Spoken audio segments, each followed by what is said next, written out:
Welcome and thank you for attending, and welcome to this meeting of the Co-operative Executive. The meeting today is open to the public, although there is a reduced room capacity to ensure a COVID secure environment and that social distancing is properly observed. The meeting will be webcast live and the recording will also be available for people to view later through the Council's website. As a result of the room capacity, we have a number of members of public who are asking questions and report authors who will be presenting items today, so there may be a gap in members and officers presenting their reports.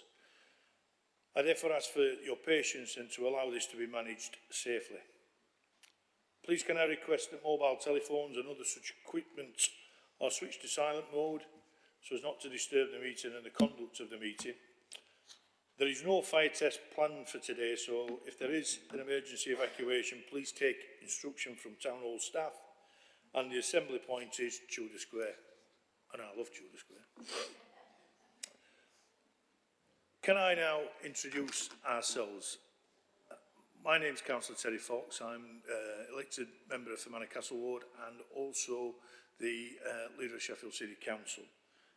Can I ask Co-op exec members and officers to introduce themselves? So, Councillor Dunn.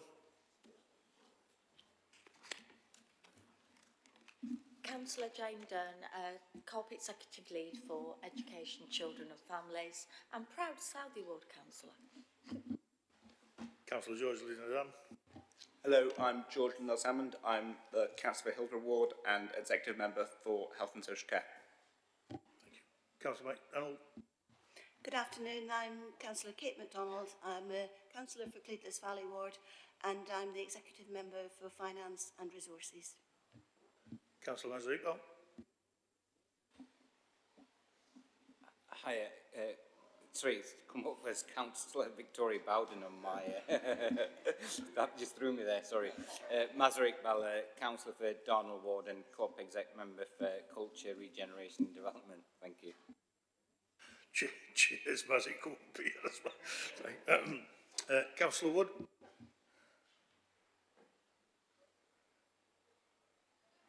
Councillor Paul Wood, Cooperative Executive Member for Housing, Highways and Waste Management.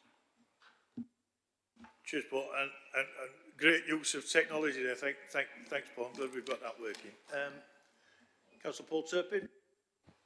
Thanks. I'm Paul Turpin, Green Member for Cleethlas Valley Ward and Executive Member for Inclusive Economy, Jobs and Skills. Thank you. Councillor Douglas Johnson. Thank you. Douglas Johnson, Councillor City Ward, Exec Member for Climate Change, Environment and Transport. And Councillor Till. Thank you. Hello. Councillor Alison Teal for Netheredge and Sharrow Ward and Executive Member for Sustainable Neighbourhoods, Wellbeing, Parks and Leisure. Thank you. Thank you. And just for the Exec Directors, first of all, I want to welcome our new Executive Director, Kate Martin, to our first Co-op Exec members. Kate, do you want to introduce yourself?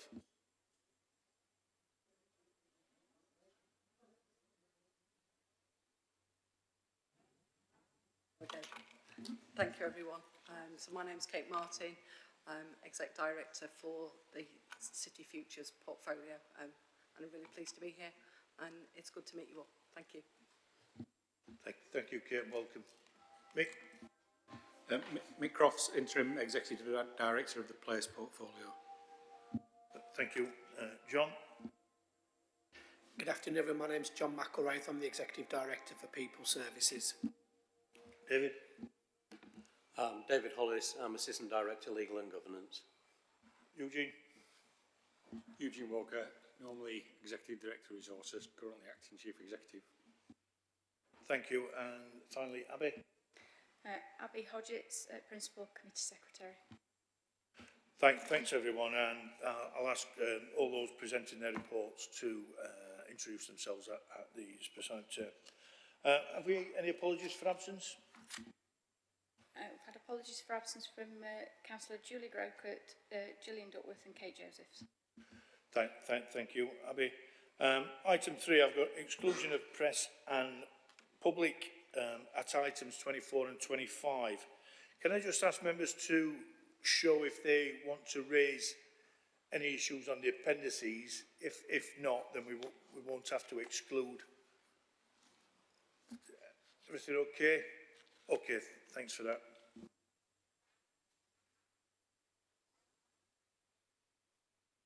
Next item, in declarations of interest. Is there any declarations of interest on today's agenda? If not, thank you very much. Item 5, minutes of previous meeting. Can members approve?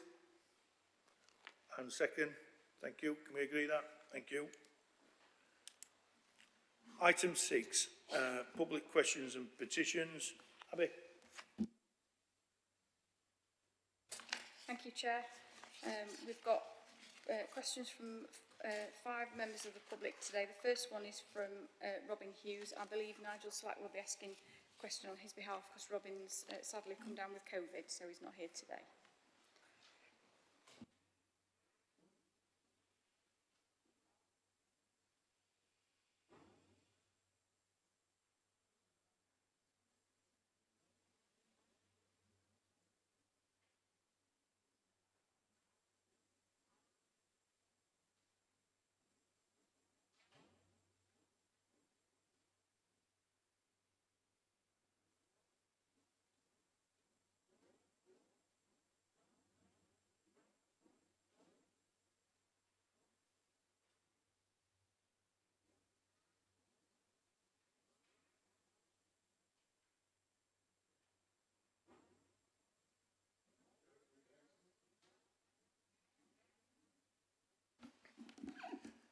Well, welcome, Nigel. I believe you're asking the questions for Robin Hughes first. Yes. We'll go through them and then I'll let you ask your questions after rather than send you to come back. Okay. Yeah. Over to you, Nigel. Thank you. Robin apologises. He's down with COVID and is currently isolating. So he's asked me if I would put his questions to council. Excuse me. These questions concern the former John Lewis building and public consultation regarding the options for the site. On the 16th of February 2022, this executive approved £3 million for asbestos removal, which the supporting report confirmed will be required for whichever option is decided for the future of the building. In the public consultation, asbestos was identified as a major challenge only for reusing the building and not mentioned in relation to either demolition option, even though it is an identical challenge for those. The consultation also claimed that demolition and the creation of a park would give huge boost to the city's long-term low-carbon ambitions. The supporting report by Arup says that a park would sequester only 230 tonnes of carbon dioxide over 25 years, which is the equivalent of the carbon footprint of one average person in the UK. Hardly huge. This would require an estimated 900 trees, achievable or unachievable on the site, and much more than the 30 or so depicted in the consultation. If the building is not replaced, an additional 4,100 tonnes of carbon emissions caused by rebuilding will be displaced to other sites. This is obvious since we expect and want jobs growth and more homes, and these and other uses of the existing building might be put to would still require buildings. The Arup report acknowledges this, but omits the emissions in its conclusion. The consultation maintains that demolition options have the lowest carbon emissions, when in fact reuse has the lowest. The Council has applied for a certificate of immunity from listing, although this has not been publicised. My questions are these. What steps will this executive take to reconsult those who may have been influenced by the misleading information provided during the consultation? And how will the Council ensure that misleading information of this kind is not used in future consultations? And will the Council make publicly available all the historical information or any heritage assessment to ensure that interested parties have it when commenting on the Certificate of Immunity application? Thank you, Chair. Thanks, Nigel. Councillor Iqbal. Thank you, Chair. Thank you, Mr. Slack, for speaking on behalf of Mr. Lewis. Mr. Hughes. We're doing a video together on the heritage list, which is on the agenda. So I hope we can get a recording of him somewhere, but I wish him a speedy recovery. Just a bit of background. Robin and his colleagues were part of a roundtable discussion that the Sheffield Telegraph organised, and we had a number of experts there as well commenting on carbon. So I'll also provide Robin with a written response as well. So on the first question, what is the executive take to reconsult? Myself and the officer, we do not believe that the consultation material was incorrect. It accurately reports direct carbon weighting for each option. We as a council commissioned ARP to assess the carbon implications related to 3 potential high-level options for the site, as this is a complex and technical area. The wider carbon balance argument is phenomenally complex and difficult to quantify as the city changes and new patterns of working and technologies emerge, and it's not possible to correlate removal of one building with the need to provide corresponding building elsewhere to accommodate the economic activity. This complexity means assessments are impossible to account for easily and beyond the scope of public consultation exercise, which covers a range of issues. Carbon emissions are just one factor among many in determining the best outcome for the site and the city. Whilst the consultation findings have given a steer on what people would like to see with the site, there are many other factors to consider. We are exploring all options, including retaining the building. Before we determine the future of the site, we will need to assess the range of factors, including feedback from the consultation, carbon emissions, viability, deliverability, funding, planning and design considerations, and the benefits, and this benefits different proposals that will come forward. And I had a short briefing with officers this week, and we are working up a brief, and we will be going out to the market to explore all 3 options. So watch out for a press release. On question 2, it's the same response as question 1, and question 3, the building was granted a certificate of immunity in 2002. A request to renew the certificate has been submitted, and the information can be made available on request. Hope that answers Mr. Hughes' questions, and as I said, I will put this in writing to him as well. Thank you. Thanks, Councillor Leaper. Nigel, can I ask you to ask your questions now? Thank you. Thank you. Question 1. In fact, there is only one question, I apologise. I'm used to several questions, you see. At item 18 in the meeting, the Executive are asked to approve the proposal of a new approach to local heritage through the creation of a South Yorkshire Local Heritage List. This is a laudable aim and one that could be an exemplar of the new way the city is to approach the participation of residents in decision making. However, at paragraph 1.54, the only members of the proposed assessment panel mentioned for Sheffield are a City Council related group, a society of professionals in the field, and industrial heritage specialists. They are all worthy members, but the opportunity missed is that the panel omits any community-focused members, such as Joined Up Heritage Sheffield, that represents at least 40 local community groups and supporters around heritage. This is entirely at odds with the new approach being developed by the Governance Committee for May 2022, and again seems to relegate public participation to nominating potential sites and basic consultation. The same paragraph at 1.55 puts the decision-making power in the hands of the head of planning, a potential conflict of interest due to what many people see as an overly close relationship between planning and developers. Will Council therefore make Joined Up Heritage Sheffield a member of the Assessment Board, in line with the spirit of the report's paragraphs 1.1, 2.2 and 2.3? And will Council place the decision-making of approved sites in the remit of a relevant policy committee in the new governance arrangement, rather than the head of planning. Thank you. Thanks, Nigel. Councillor Iqbal. Thank you, Chair. Thank you for the question. Yeah, we usually get an array of questions from yourself, so I'm surprised we just got the two.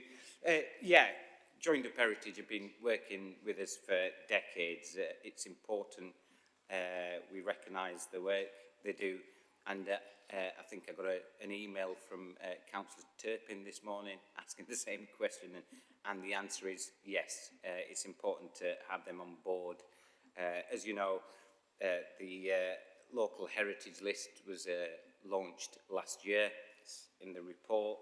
It's important that groups such as Joined Up Heritage and the residents get an opportunity to put forward some of these sites.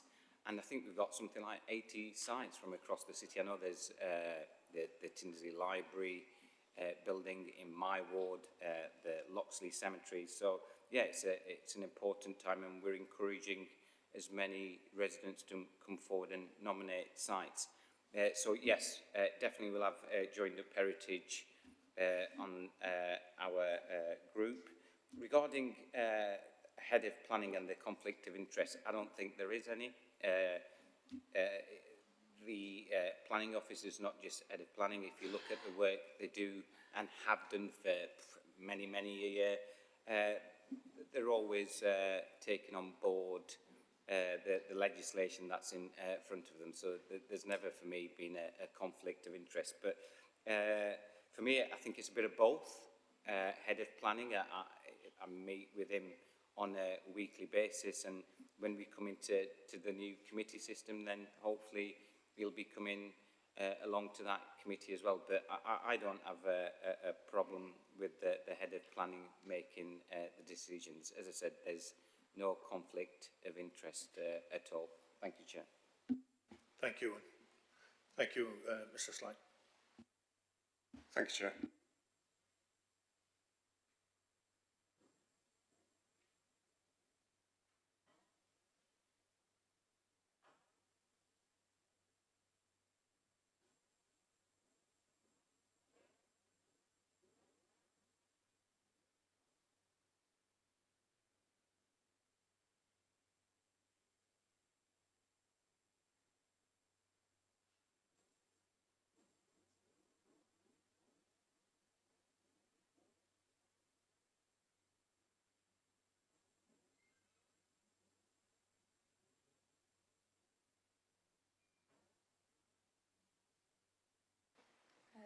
Thank you, Chair. The next question is from Philip Bartley. Is he here?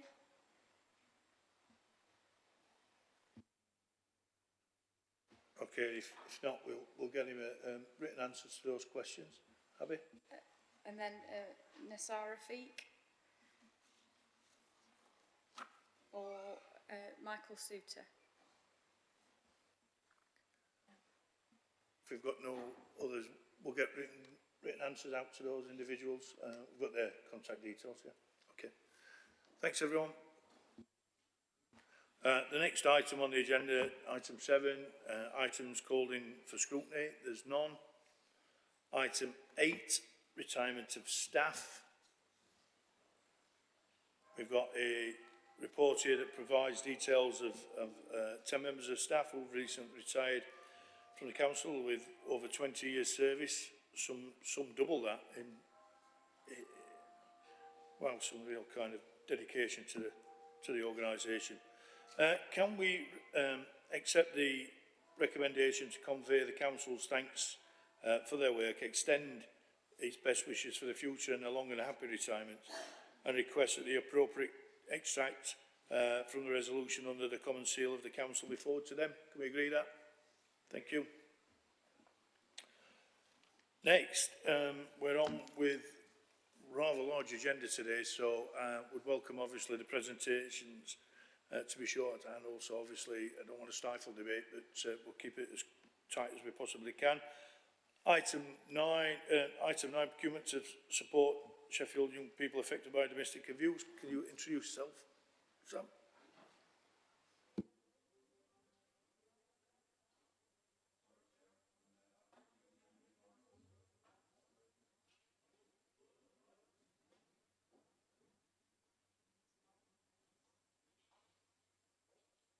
just have I sat at the wrong desk? That's okay. That's the first problem.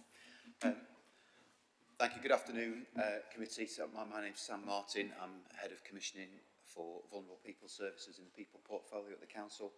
Chair, I'm actually here to cover the next three items because they all relate to services for people fleeing or suffering with domestic abuse. So that will hopefully help with the turnaround of officers standing up and sitting back down. So the first item that I'm here to cover is about the recommissioning of therapeutic support services for children who've been affected by domestic abuse and who might be living in safe accommodation. This is a commissioning decision which comes from the domestic abuse strategy that Co-operative Exec agreed back in, I think it was September last year. So the overall strategy was agreed last year, and then there are a number of commission actions that are falling out of that, and this is one of them. So I won't talk in too much detail about the detail of the report because it's all in your packs, but essentially we're talking about bringing together a number of bits of service which we've contracted for a few years through different funding routes, and the new money that the government's given us in relation to the Domestic Abuse Act is giving us the opportunity to sort of pull those contracts together into a single commission and to seek a suitable provider that can deliver that therapeutic support to children and young people who need it. So I'm happy to take questions on that one, Chair. Thanks, Sam. Any questions, comments? Councillor Dunn? Yeah, thank you. Thank you, Sam. And I think those that know me know that I would have to make a comment on this and to say how welcomed it is, and thank you for the work. And I do believe that Sheffield is really looking at this in a really kind of revolutionary way. And you've picked up really, really well on the growing need, which unfortunately has always been there, but it hasn't been so easy to talk about. So what I'm really pleased is that this is making it even more accessible, and point 6.1 just sums it up perfectly. And thank you so much personally, and I know I'm not here as well as a COP exec member, but personally I wish that I'd been there a long time ago. Thank you. Thanks, Councillor Dunn. Any other questions or comments? If no, can we approve that? All those okay? Anybody against? Thank you. If not, then Sam, can you go on to item 10, proposed use of domestic abuse funding? Thank you, Chair. So the next item is a more technical recommendation, which is about accepting and spending the allocation of the Domestic Abuse Act funding that Sheffield will receive for next year. Again, this is money that will be spent in line with the strategy that the Co-operative Exec agreed last year, but the government gave us an initial allocation of funding in relation to the new Domestic Abuse Act burdens last year, and as of just about 3 or 4 weeks ago, they agreed what the allocations for each local authority would be for next year, so it came a little bit late in the day. We now need to sign the memorandum of understanding with government around that allocation of funding, and the report just sets out, again in line with the strategy that was already agreed by Co-operative Exec last year, it sets out how we would spend that additional new money this year. Part of it obviously will relate to the previous item in relation to commissioning that therapeutic support, and there's also a link to the next item that I'm about to cover, which is out the recommissioning of women's refuge and safe accommodation. Thanks for that, Sam. Is there any questions or comments on this? Well, thanks for that, Sam. I'm amazed at the partners organisations that we work with on page 49 is quite a credit to the city as well, and officers. So with those recommendations, can we approve? Anybody against? Thank you. Next item, Sam. So the final item that I'm here to cover, Chair, is the decision about the recommissioning of provision of safe accommodation for people fleeing domestic abuse. People will be aware that we have a long history in Sheffield of having commissioned women's refuges and safe accommodation, and this is in effect a decision to recommission those services. The contracts that we have are due to expire later this year.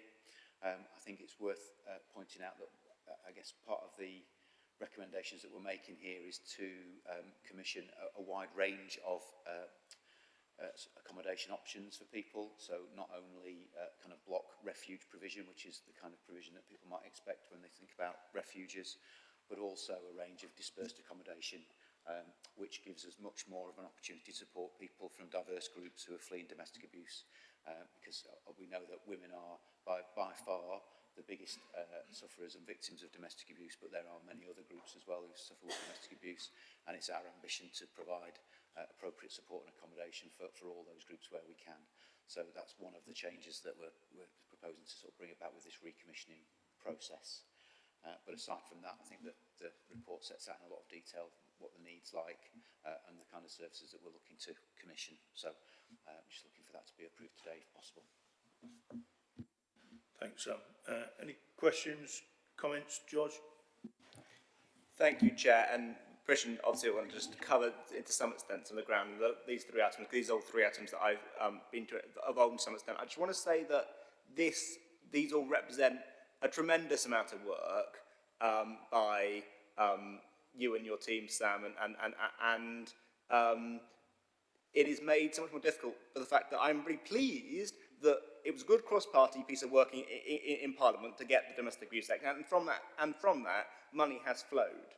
But the government, I said this before when we did the strategy, the government continually failed to provide the long-term reassurances about the funding for this, and that's very, very common across council funds, we know. But this is an area we do need long-term stability, and these reports are doing everything we can to support schemes which have proven value to some of those vulnerable people in Sheffield, and support the expansion of schemes like the safe zones, which that have shown success. But what I would say is that in celebrating the success of what we have here, and that is down to many providers and the great team here that commission those, the only way that we can ensure that long term we can help more people be safe from this scourge in society is the government must provide us funding which we can rely on the long term. You cannot have commissioning 1 year a certain amount of units and next year not be able to rely on that. I'm pleased with what we have today, and that is down to a huge amount of work, but the government must listen to councils when they say they should fund this for the long term, not the short term. This is not some game to play. This is people's lives, the most vulnerable in Sheffield. So I really welcome everything that's in here, and this is protecting and increasing a lot of the most important sport in the city. But if you hear one thing today, the government must support councils better with this. Thank you, Chair. Thanks, George.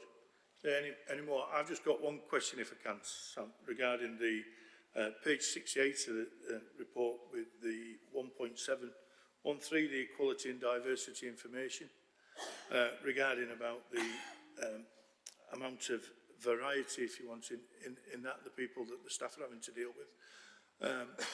If this don't wake us up to obviously the situation that's going on in this world today and the transfer coming all. Just on that, with the amount of people that need an interpreter, are the interpretation services around the city have the capacity to deal with it? Because I would imagine some of this would be on short-term, immediate effect that we need them. I'm just, if you could just kind of widen that out for me, please. Yes, Chair, they generally do. Yes, so I think that, like you say, there is a huge diversity of people that need different services, I mean, across the council as well as in these particular services. And the translation services are sometimes difficult to get hold of, where you've got people that have got, particular dialect or, from a particularly small, diverse group. But generally, the translation services there are things like language line and things like that, which people can use as well as face-to-face interpreters. So, yes, I don't think it's always super easy or like immediate, but generally I think that the services are available to support people. Thanks, Sam. So with those recommendations, can we agree the report? Thank you. And Sam, can I just ask you to take back to all staff our thanks for the work that they're doing under sometimes horrific conditions. So take back our thanks. Thank you. Bye. The next item is item 12. Maintain a stable adult social care. Joe, are you presented?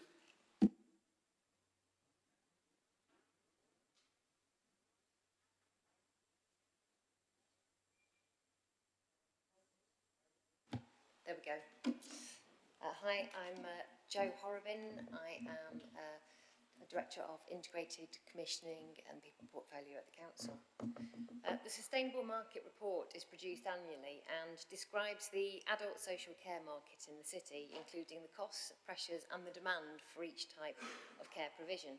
The report contains market analysis from the Council's Adults Commissioning team and feedback from consultation from care providers on their costs and other challenges facing the sector.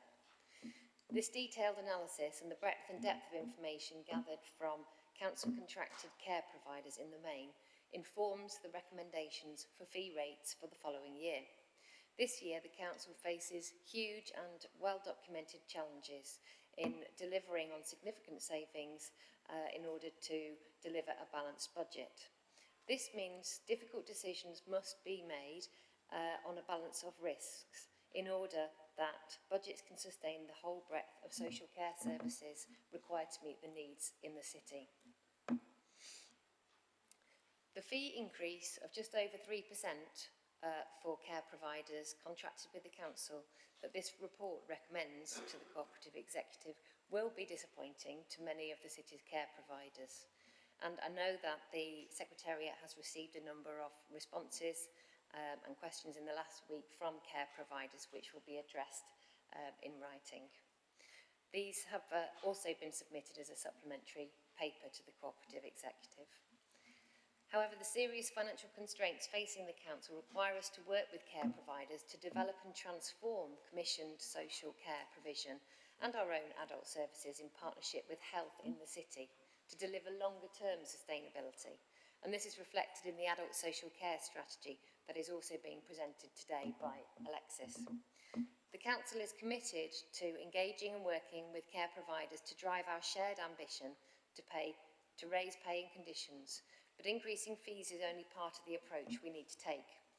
The council will continue to work with the care market to bring forward further support and changes to our own adult services alongside commissioning and contracting changes that deliver on our strategic direction for adult social care and ensure a sustainable and quality market that delivers our ambitions for pay, terms and conditions for the care workforce in Sheffield.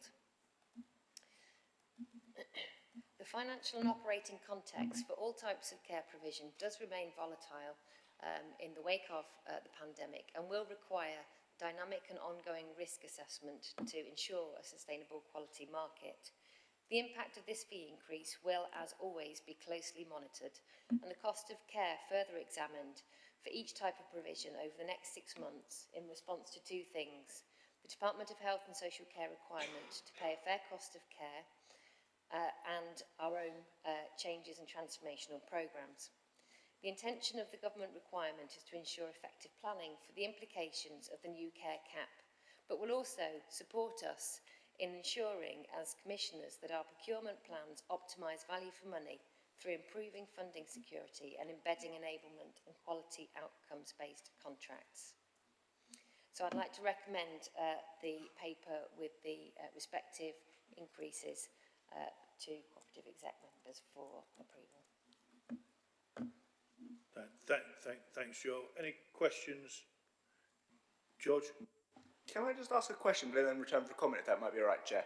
Can I just ask, Joe, thank you so much for presenting the report today, and I know it represents an awful lot of work, about the staffing element of increases, because I know there's been a lot of communication in, as members have read in terms of in the consultation analysis around the higher than forecast national living wage, and how that has factored into the calculation for this year, particularly in context with last year as well. Thank you. Yes, of course. So the way that we have understood and modelled the care fee is, I'll describe it as follows. Last year, the council made the decision to invest a higher than minimal increase in the fee rates for all the types of provision covered in this report. That uplift enabled care providers, by our understanding, to increase staff wages above the minimum wage to a value of about £9.21 per hour. and we actively have encouraged care providers to invest that additionality in their care workforce.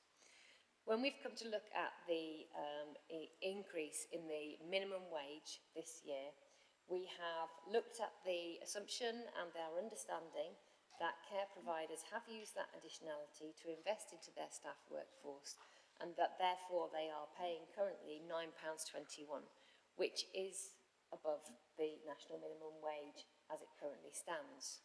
The difference between £9.21 and the new minimum wage from April, which is £9.50, is 3.15%. So when we have looked at how we want to increase the staffing related, and it's all staffing, not just those on the lowest wage, we model this for all staffing to maintain differentials between frontline staff and more senior or experienced staff in a care setting. The difference, we have used 3.15% to increase that element of the fee rate. Thank you very much. Thanks, George.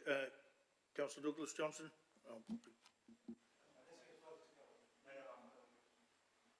Okay, yeah, thanks. Yeah, just a couple of very basic questions. I know there have been quite a few representations from care providers, and also that care providers are quite wide-ranging in the nature of what they are, the size of the business, and so on.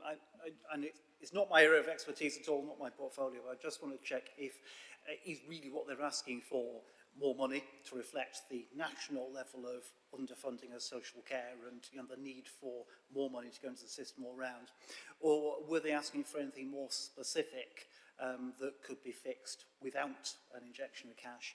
And I think, secondly, they're also asking for a meeting. I just wondered if that was in hand. That's all. Thank you. Thank you. Yes. I think the view of care providers in the city is that they would very much like us to be able to offer a higher increase than the one we are able to offer. And certainly they have made representation on that basis. I think the care providers in this city understand the challenging context that the council faces and the need for us to ensure sustainability across social care services as a whole.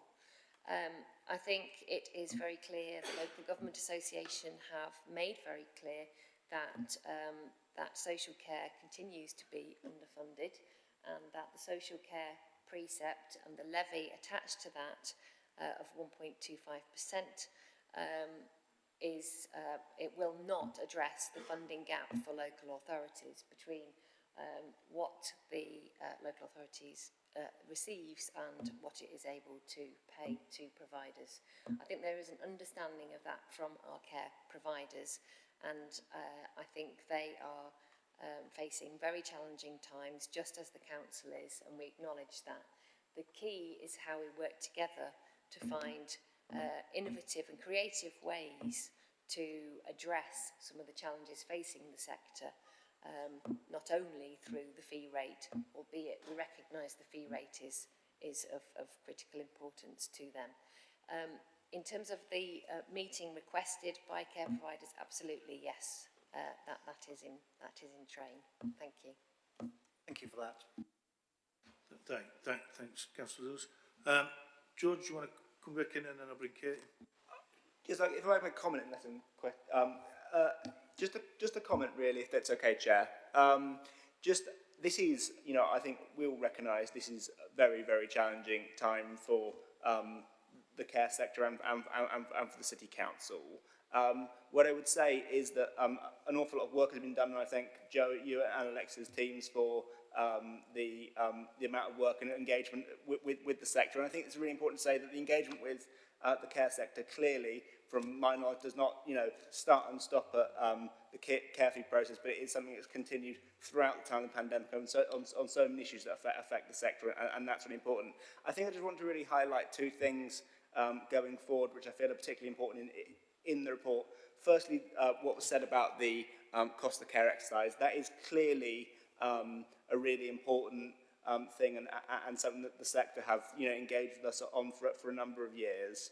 And I think linked to that, we've clearly had a lot of feedback here in consultation and from other communication we've received as attached in the additional report around the impact of a certain unknown at the moment around the cost of energy bills, because with the tragedy that we know is happening in Ukraine tied to other issues, there's a lot of uncertainty at the moment. And what I would say is that I think I would very much say that the council has to really, really closely engage with that and through that cost of care exercise really listen to those providers around what they are seeing, and we must also call on government to bring forward in next week's spring statement support across those providers that are looking to suffer particular effects of higher energy prices. For example, if you care for older adults where clearly additional heating is needed. There is certainly a lot of uncertainty over the next year, but I think absolutely the work that will be ongoing to transform the way care is commissioned is an opportunity for the council in the most and the sector in really difficult times, and I hope that we can engage really positively in that. Thank you for you and your team's work, Joe. Thank you. Thanks, Joe. Councillor MacDonald. Thank you, Chair. And thank you for all the work that goes into it. I can see from the paper that you presented today how much work's gone into that. I have read all the responses from the providers and so on, and obviously many of them are facing quite a lot of challenges, as we are as a council. And I think, as several people have said, the real responsibility for that actually lies with government.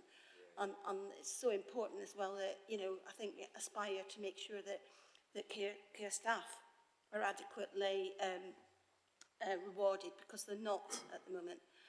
So having said that, like most councils, we can't actually afford to respond to the big ask that we're getting at the moment. So what's going to happen? My question to you, Joe, is what happens from here on in terms of, how we're going to work with care homes and the market and over the next year or two? Thank you. Yeah, absolutely. As I alluded to earlier, simply increasing the fee rate is not is neither ambitious enough nor going to enable us to ensure that the care workforce is better valued and better remunerated.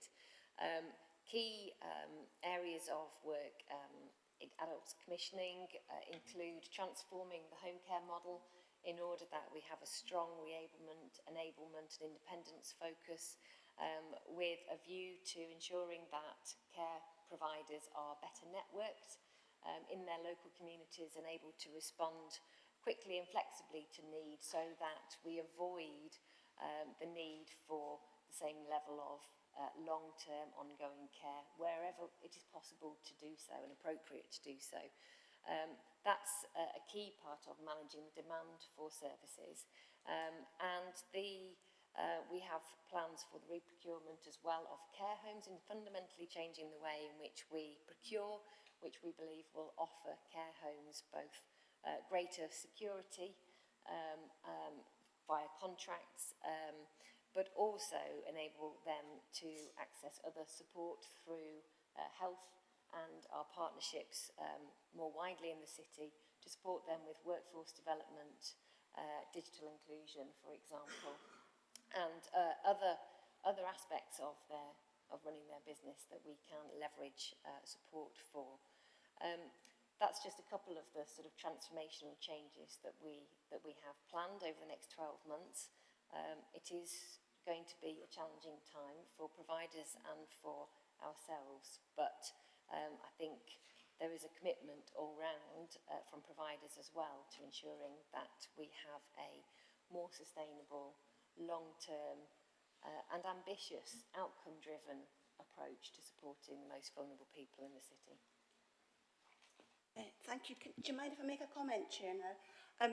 There's so much going on here. I think it's going to be really important that we get one of the committees working very closely on this next year, so that we can actually have that feedback and interaction with with the market, as well as actually maintain a sort of very clear overview of what's happening, because it's so important both for the users of the services, for the staff, and also ensuring that we've got a provider market that's sustainable. So it's not a formal recommendation, Chair, unless you want to take it as such, but I definitely think that we you know, we need to do that in terms of acting responsibly on this. Thank you. Thanks, Councillor MacDonald. Councillor Iqbal? Yeah, it's just, firstly, thank you to the officers. It's not just been this year, that's been a challenge. It's been 12 years and it just gets difficult and difficult every year, being underfunded. But like everybody in this room, we've been all told 1.25% of your tax is going up from the 1st of April, and we were told it was going to be spent on adult social care. I'm sure I heard that, and like everybody else, but having read the report and the questions and answers this afternoon, I just can't find the words how badly not just the council but the officers and the care sector out there is being let down by government and the people that we should be looking after. So, you know, it's a great testament to our officers, the care providers, the staff that working in these awful conditions, and then we get promised this dud of 1.25%,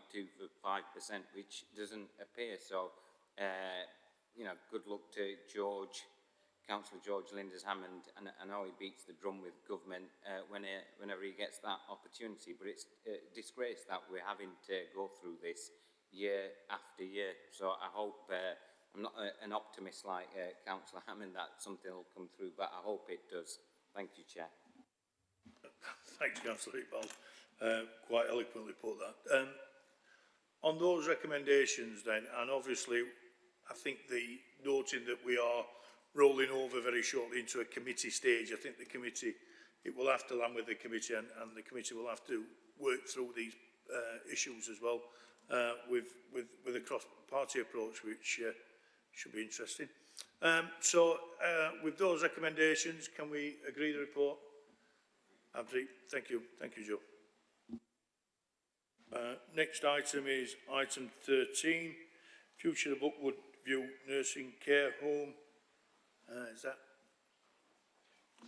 Alexia and Caroline? Thank you.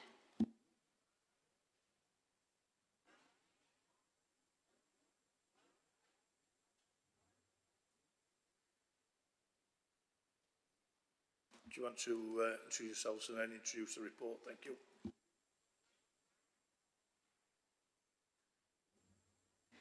So thank you very much for the opportunity to discuss Buckwood Nursing Home today. What I'm going to do is introduce the report, and I'm going to hand over to Caroline, who has done actually the bulk of the work in taking this forward.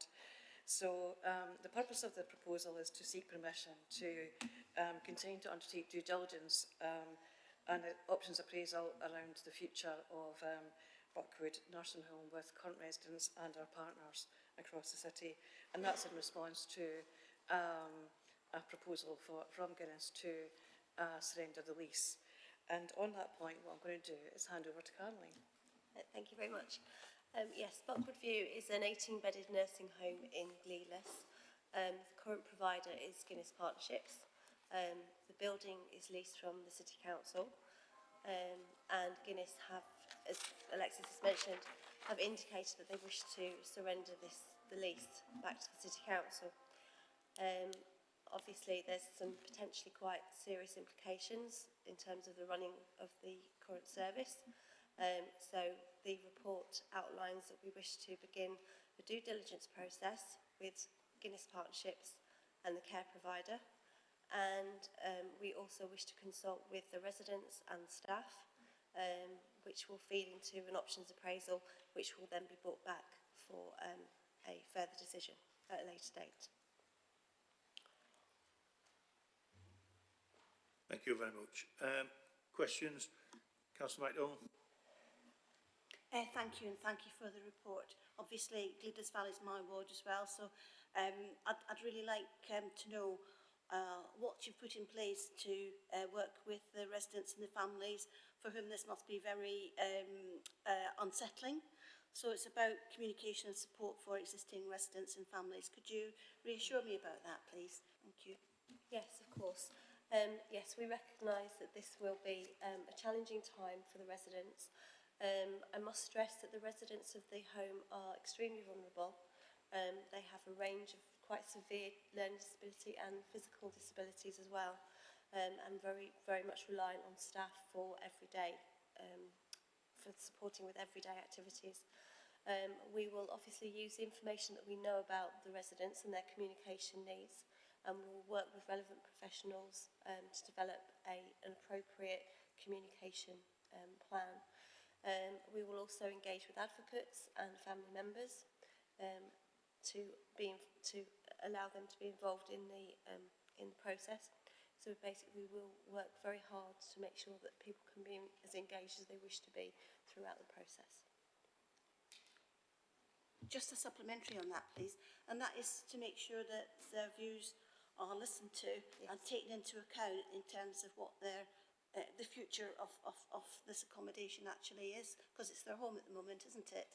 So could you give me and others some reassurance about that then, that you know, obviously their needs and wishes are going to be central to any decision that's been made? Yes, amongst some of the information that we want to capture from the residents is what's working well for them at the moment within the service, maybe some of the things that they would like to change about how the service is operated at the moment. So those are the kinds of questions that we will be asking.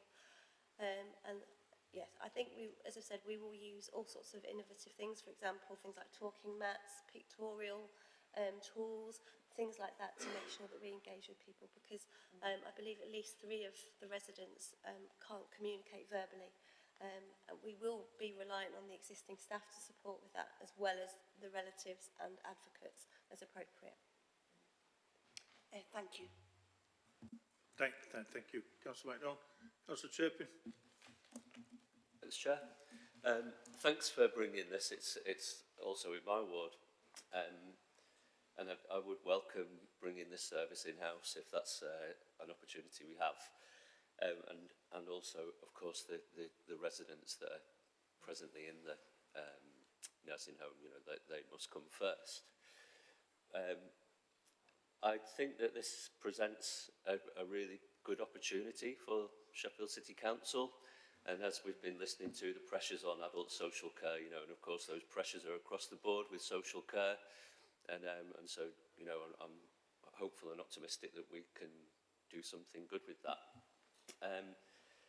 I was wondering if you have any idea about timelines for when, if it is to be brought back in-house, when that might happen. And I was wondering about the present refugee crisis that we have regarding Ukraine, if part of that accommodation might be available. That's it. Let me answer first and I'll bring Caroline.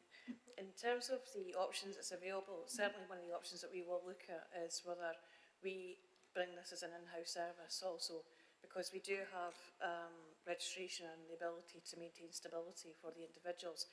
But what's really important, it comes back to Councillor MacDonald's question, is what's really important, we do listen to the views and the wishes of the individuals and their family members, and that's absolutely central to the decision making and going forward. But we also listen to our partners and the communities, and it's a really great site, and I think there's a real opportunity here to look at how we reimagine. And this is a site that has been largely vacant for a number of years, and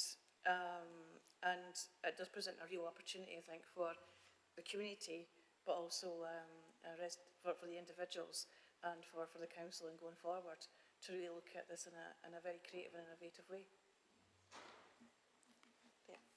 Yes, we will be working with colleagues in housing services to look at potential other uses for the buildings if we decide that part of this process is if we decide that we don't wish to continue with an 18-bedded nursing home for whatever reason. That's going to be part of the due diligence. We also need to consider what services we need for the long-term future for Sheffield. I think in terms of the Ukraine refugee situation, I think there's certainly something that we can discuss with Guinness Partnerships, and we can see if that's viable and how we can possibly take that forward. Yeah, thanks. I think it would be a really interesting prospect due to the nature of the site having different buildings. We could almost use the I can't think what you would refer to them as, the bungalows, the other homes that are detached from the main nursing home without too much disturbance, hopefully. So thanks anyway. Thanks very much. Thanks, Councillor Serpin. Councillor Nizaman. Thank you, Chair, and thank you both. There's a huge amount of work being done here, and I think just to put it in context, there's also had to go through lots of different versions of the way we do this, make sure that, you know, this is in some sense, you know, quite a new area for the council in dealing with these sort of things, and so the amount of learning on the job and all that sort of happened to get this right has been immense, and so I really want to credit that.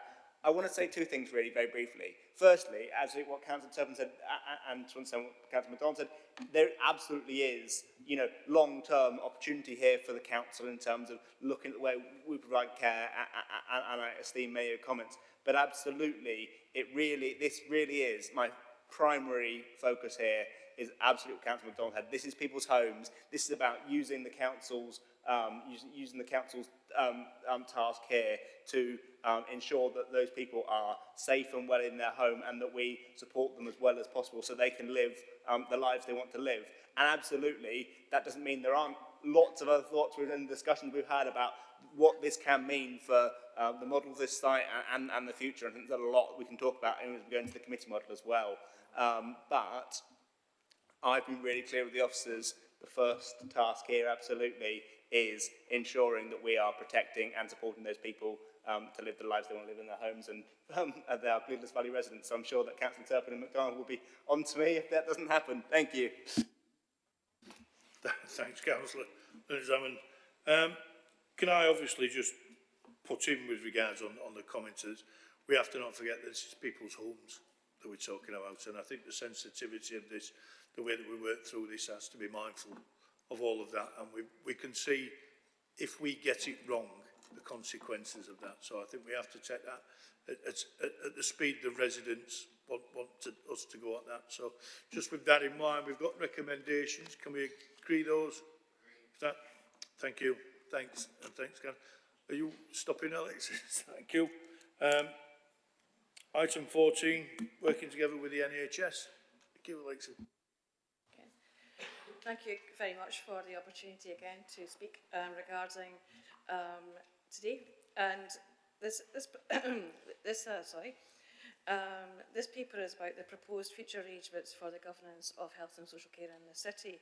And as members are aware, the Health and Social Care Bill was introduced last year, and that brought with it a range of different guidances and arrangements for local areas. But what is crucial to all of these is how we work jointly with health partners in the city, and from that joint working that we deliver improved outcomes for people in the city and crucially tackle inequalities. And what we have done to try and support that way forward and support that focus on absolutely build upon the great collaboration that we've got within the city is to take two things forward which we propose today. Is number one is bring together and pool budget between health and social care to the tune of 754 million, and that very much is a way of sharing our resources across children's and adult services and across health services, so that we can work together in a far better way and jointly commissioning in a far better way, so that ultimately we focus on tackling inequalities and improving lives and outcomes for people. And then secondly, to formalise the governance arrangements around the pooled budget and the Section 75 arrangement through our joint commissioning committee. And that is a way of ensuring that we have democratic representation through members of the Sheffield City Council on the committee, as well as representatives of the Integrated Care Board, and it ensures that we retain democratic oversight over the Sheffield pound of health and social care within the city. And at that point, I'll stop and open for questions. Thank you, Alexis. Any questions, Councillor Turpin? Thank you. In short, Alexis, does this mean, will this mean easing of the financial pressures on the council regarding social care? It absolutely contributes towards that. there is absolutely contributes to that. And what it does do is it means that we could evidence better value in how we use our joint funding. So rather than just social care commissioning on their own right and health commissioning on their own right, what it means is that we're bringing our budgets together and making far better decisions together. Thank you. Councillor Zaman. I'll make a very brief comment if I can, Chair. First, the first thing I want to say is that both the parties of the co-executive agreed that the bill that the government are pursuing in Parliament, and it's almost certain that will go through, is not any of the parties here vision for health and social care. You know, we have full council policy, which, you know, does lay out, agreed by everyone really, that does lay out a very different vision for the way the NHS is run. However, this, you know, the government are clear this is happening. It is our task here as Sheffield City Council to work with the new arrangements as effectively as possible. It's not about, you know, anything we can do solving the very, you know, deep financial challenges that we have with social care. But what it is really important to say, and Alexis and her team work every day on these challenges, is that an awful lot of money is tied up in the challenges of the joint work with the NHS. So this is about setting out a vision of working further with the NHS to try and integrate better, to expand the pooled budget that we share, so that we can drive towards more financially sustainable and ethical and better social care. It doesn't.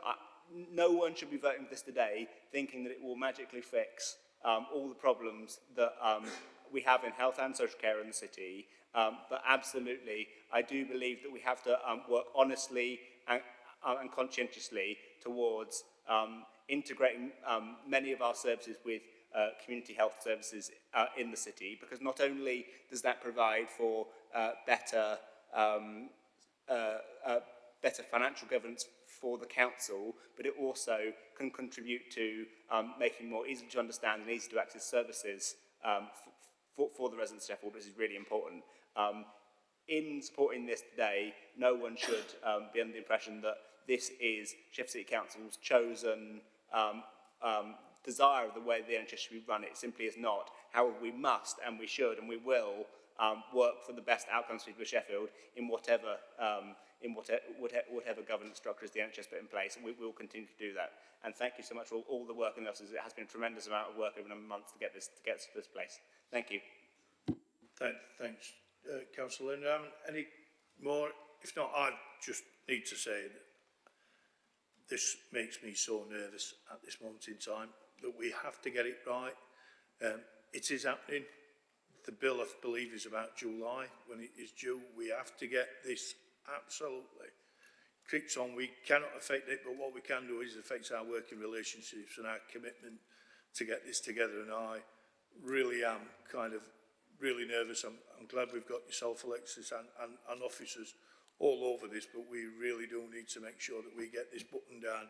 Not only thing, I think this is one of the real destabilising elements if we don't get it right to this organisation. So, but thank you, Alexis, and the team for working on that. Can we all agree the recommendations? Agreed. Thank you. Thanks, Alexis. Are you here? Are you up for the next one? Thank you. Thank you. My understanding, first of all, is item 15. We've removed that for the special cooperative executive on the 24th of March. We're on with the item 16.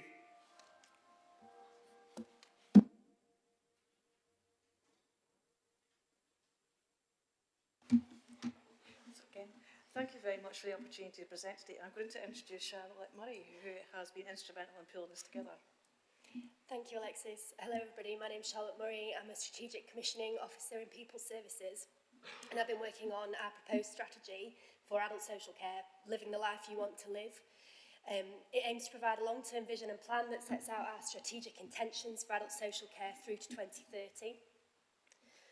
Developing the strategy has been a real collaborative effort over the last 15 months, a recognition that we all need to work together to deliver better adult social care for Sheffield. People have shared their experiences, they've challenged us, and they've showed a great sense of optimism about what adult social care can become. We heard that independence, choice and control were the real important elements that we have to get right, and we framed our strategy around this. And we've heard how good adult social care can support people to live the life they want to live. As we've heard even today, adult social care faces significant challenges, not least financial constraints, expected population change, health inequalities, and the ongoing response to the coronavirus pandemic. The strategy is a starting point for the continued work with our communities and partners to develop a more detailed delivery plan and how we can go about making the ambition of the strategy a reality. Further detail of the consultation and engagement work we've done in developing the strategy you can find in your packs in Appendix 1 to the strategy. But I want to take this opportunity to thank everybody who contributed their time, their stories, their ideas. That's citizens, that's their carers and families, partners, staff, providers, voluntary community, sector colleagues, our NHS and CCG partners, and all colleagues that helped us pull this together across strategic commissioning. And helped us gather those thoughts and feedback. And that's what you have in front of you, a real collaborative effort to develop a strategy for adult social care in Sheffield. Thank you. Thanks, Charlotte, and thanks for pulling this together. Any questions? If not, comments? Councillor Zaman? Thank you, Chair. I'm sorry, it's been a bit of a lot of my voice today. There's a number of things to say on this, but I'll keep it brief. Firstly, I'll say everything represents work. This item actually probably represents more hours of work than in fact, over the entire pandemic period, actually, with so many different people, it's really quite amazing. And just to mark the point this started, and I'll put this out there publicly because if it's not true, I'd love someone to write in and say, we believe this is probably the first time that Sheffield City Council has ever comprehensively brought together a strategy for adult social care in this way. If someone has one in a dusty drawer somewhere, please send it to me. And so I think that has, it sits atop of so much else we're doing. As we talked earlier today about the kind of transformation, some of the care commissioning we want to do and some of the delivery, but also alongside this, and I always mention this when people talk about the strategy, it comes alongside also introducing a new governance structure for adult social care, and this is so important because I want people to read this strategy and see the really good things we want to achieve, but for me, I just didn't want a strategy that you can say all the nice things you want to happen and leave it. We have to have a strategy and then a real way of delivering that, and thanks to Alexis and thanks Charlotte. And I also want to call out Nicola Shearston, who's here, a different item, who's very involved, especially at earlier stages here, you know, and so many people that actually building a strategy, which in many ways is pretty simple, but actually is connected to the ways that we want to achieve that, I think is really important. And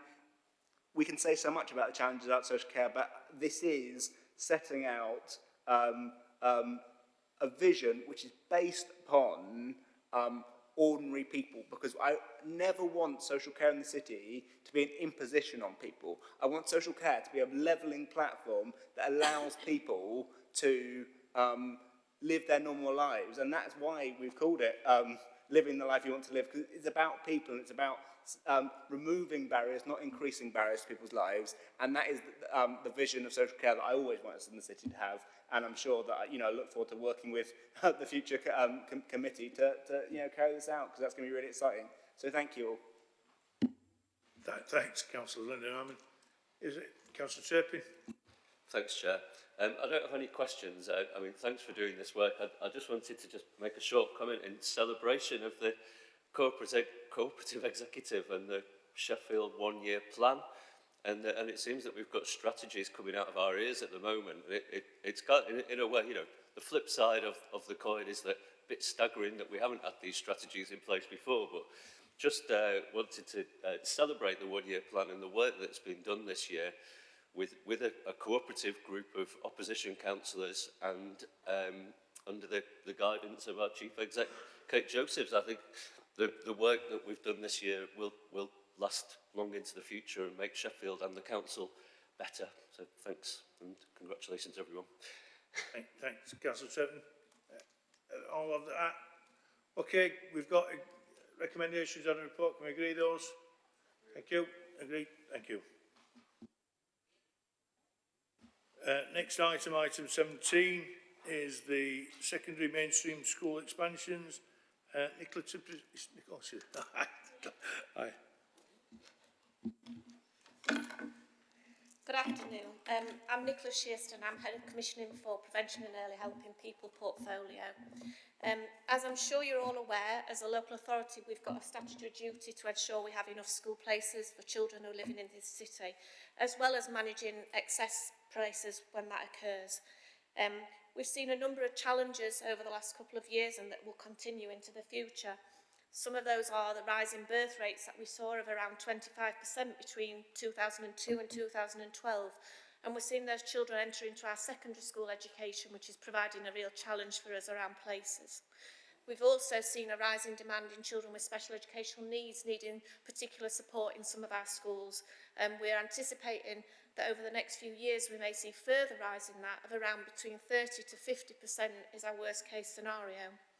We also brought a report in November, and the report I bring today is a follow-on report from that report, which outlines some of the pressures we were under, particularly in South West at the time. As far as our mainstream education goes, we have our secondary schools now which are at full or near capacity across the city, and we've also anticipating through our forecasting a citywide shortfall in places in academic year beginning September 23, which we then see a surplus in future years citywide. However, that surplus does not occur in the southwest of the city. For children living in the southwest of the city, our forecasts are showing that over the next decade we will see a shortage of places in that area if we don't address that now. Part of what we want to therefore do, and with the discussions we've been having, are with two schools in the southwest, Silverdale and King Egbert School, to develop a number of places in those areas, as well as developing places for children year 7 to 11. Both schools have also offered to support us in addressing some of our special educational needs requirements through growth in integrated resource provision or post-16 provision for those young people.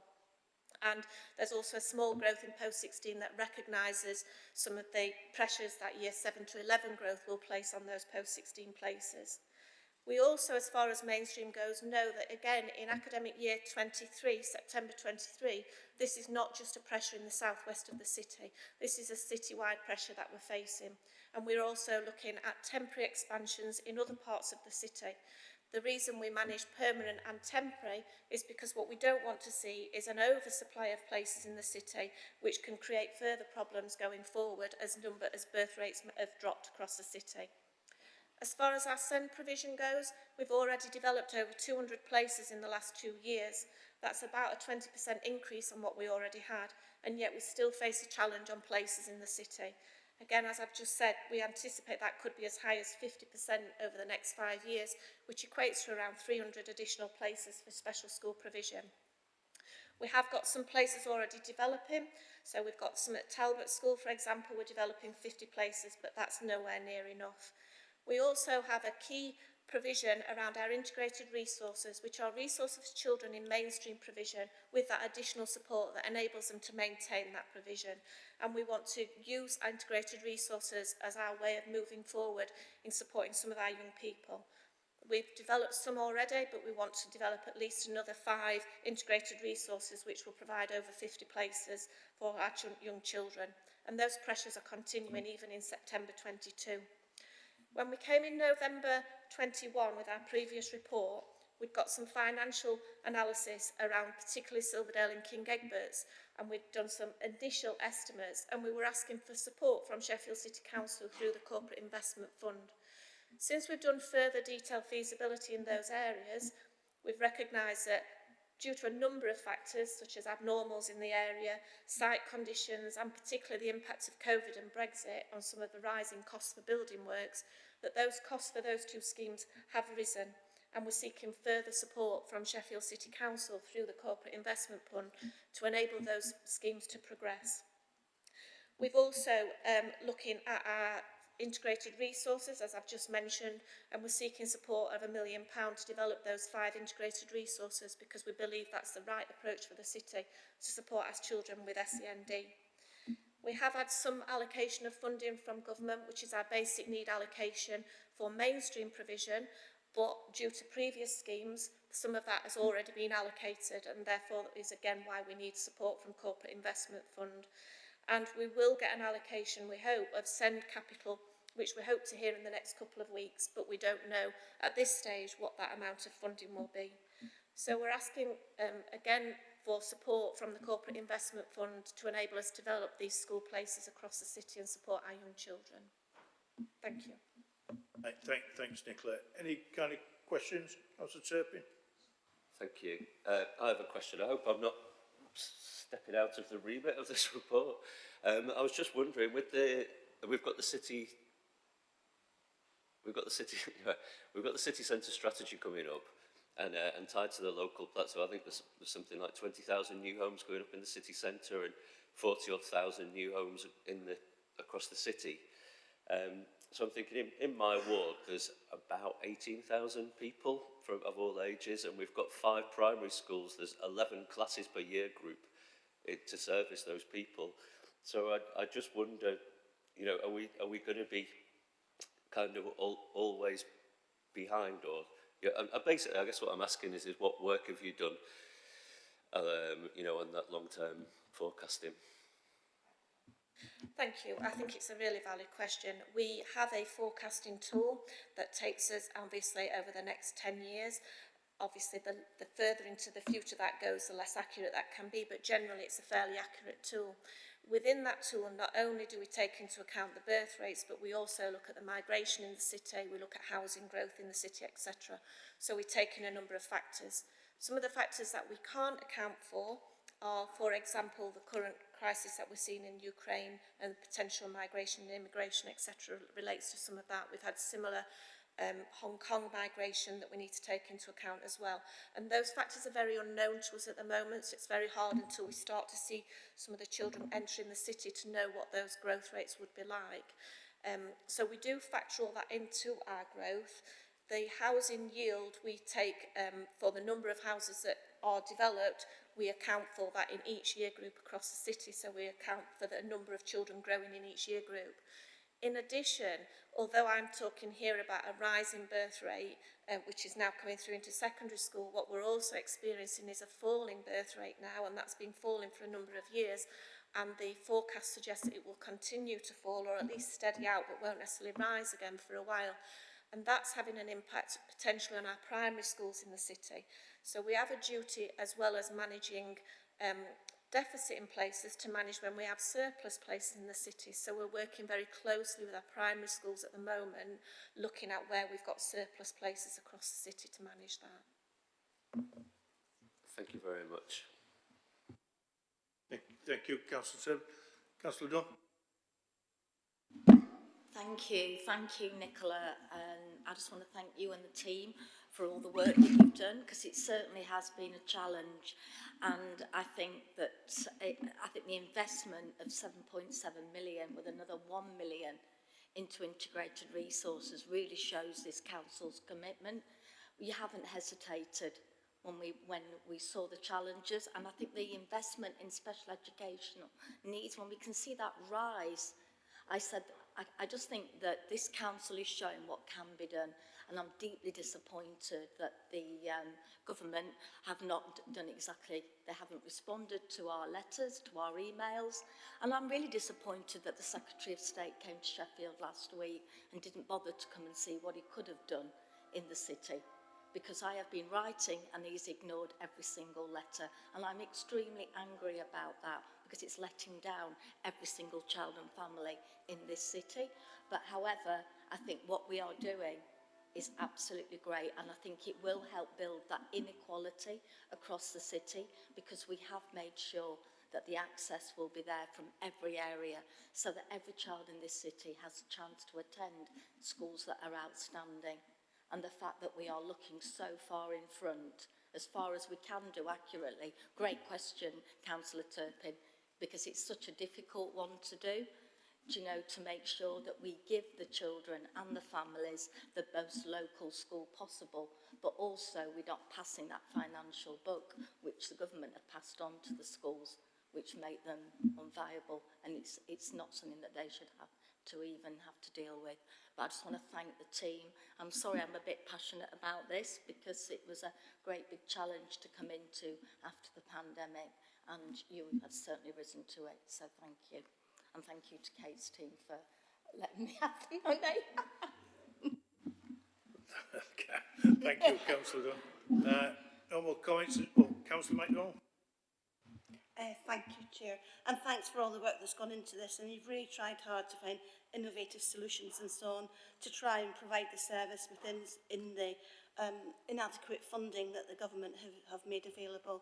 So I'd like to thank you for that, but also just to make it absolutely clear, I said it before and I will keep on saying that, government is not adequately funding our school system at the moment, and it's up to us. We've had to fill that gap, and everybody knows how stretched our finances are, and I absolutely totally agree with Councillor Dunn that indicates our complete and total commitment to making sure that our children have the best education. So thank you for that. Thank you, Councillor McDonald. Those recommended, oh, Councillor Johnson. Sorry, just one quick thing. Of course, whenever I see the mention of southwest schools, I always think, what about the northeast? So, kind of thanks for reassuring us on that is in hand. Just on the finances, though, I mean, points being made that the government needs to be getting its hand in its pocket and coming up with meeting the basic needs for basic schools, which all our kids deserve. But just on the cost, though, I mean, the budgeted cost has gone up £4 million since February. Is it reasonable to anticipate that there's going to be more draw on this funding that's going to be found from Sheffield because it's not going to come from central government in the future? And is there a plan in hand to budget for whatever is likely to be any further budget increase? I'm just thinking about the way that costs are escalating all over the place at the moment. Thank you. I suppose it's very difficult to predict what the future, at the moment we anticipate they are the costs for these schemes. So, obviously what will, when we go out to tender for those, it may be different, but at the moment that's what we're anticipating are the costs based on all the analysis that we've done so far. One of the things that we brought in the November paper was also about the sale of some of our caretaker houses, which is still happening and will still be part of this, and that will be part of the contribution.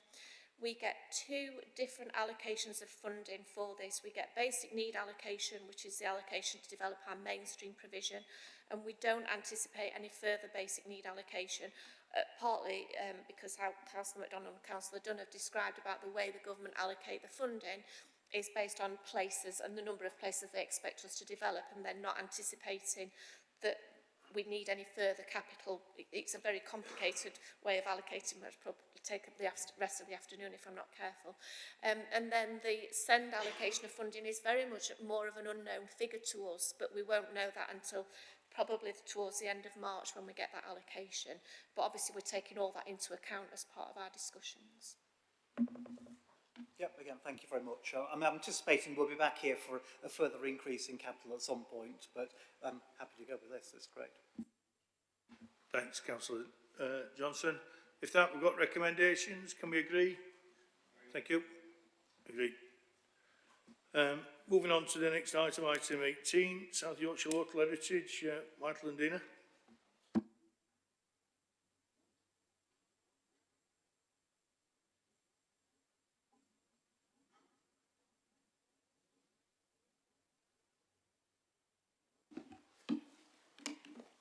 Good afternoon, I'm Dinah Sach. I'm Principal Archaeologist with South Yorkshire Archaeology Service, which is a joint service hosted by Sheffield, but also covering Barnsley, Doncaster and Rotherham.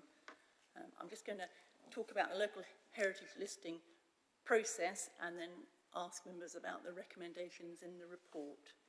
So, just to clarify, local heritage listing is a way of flagging up heritage assets that are considered locally distinctive and are valued by the wider community, but that don't warrant national designation.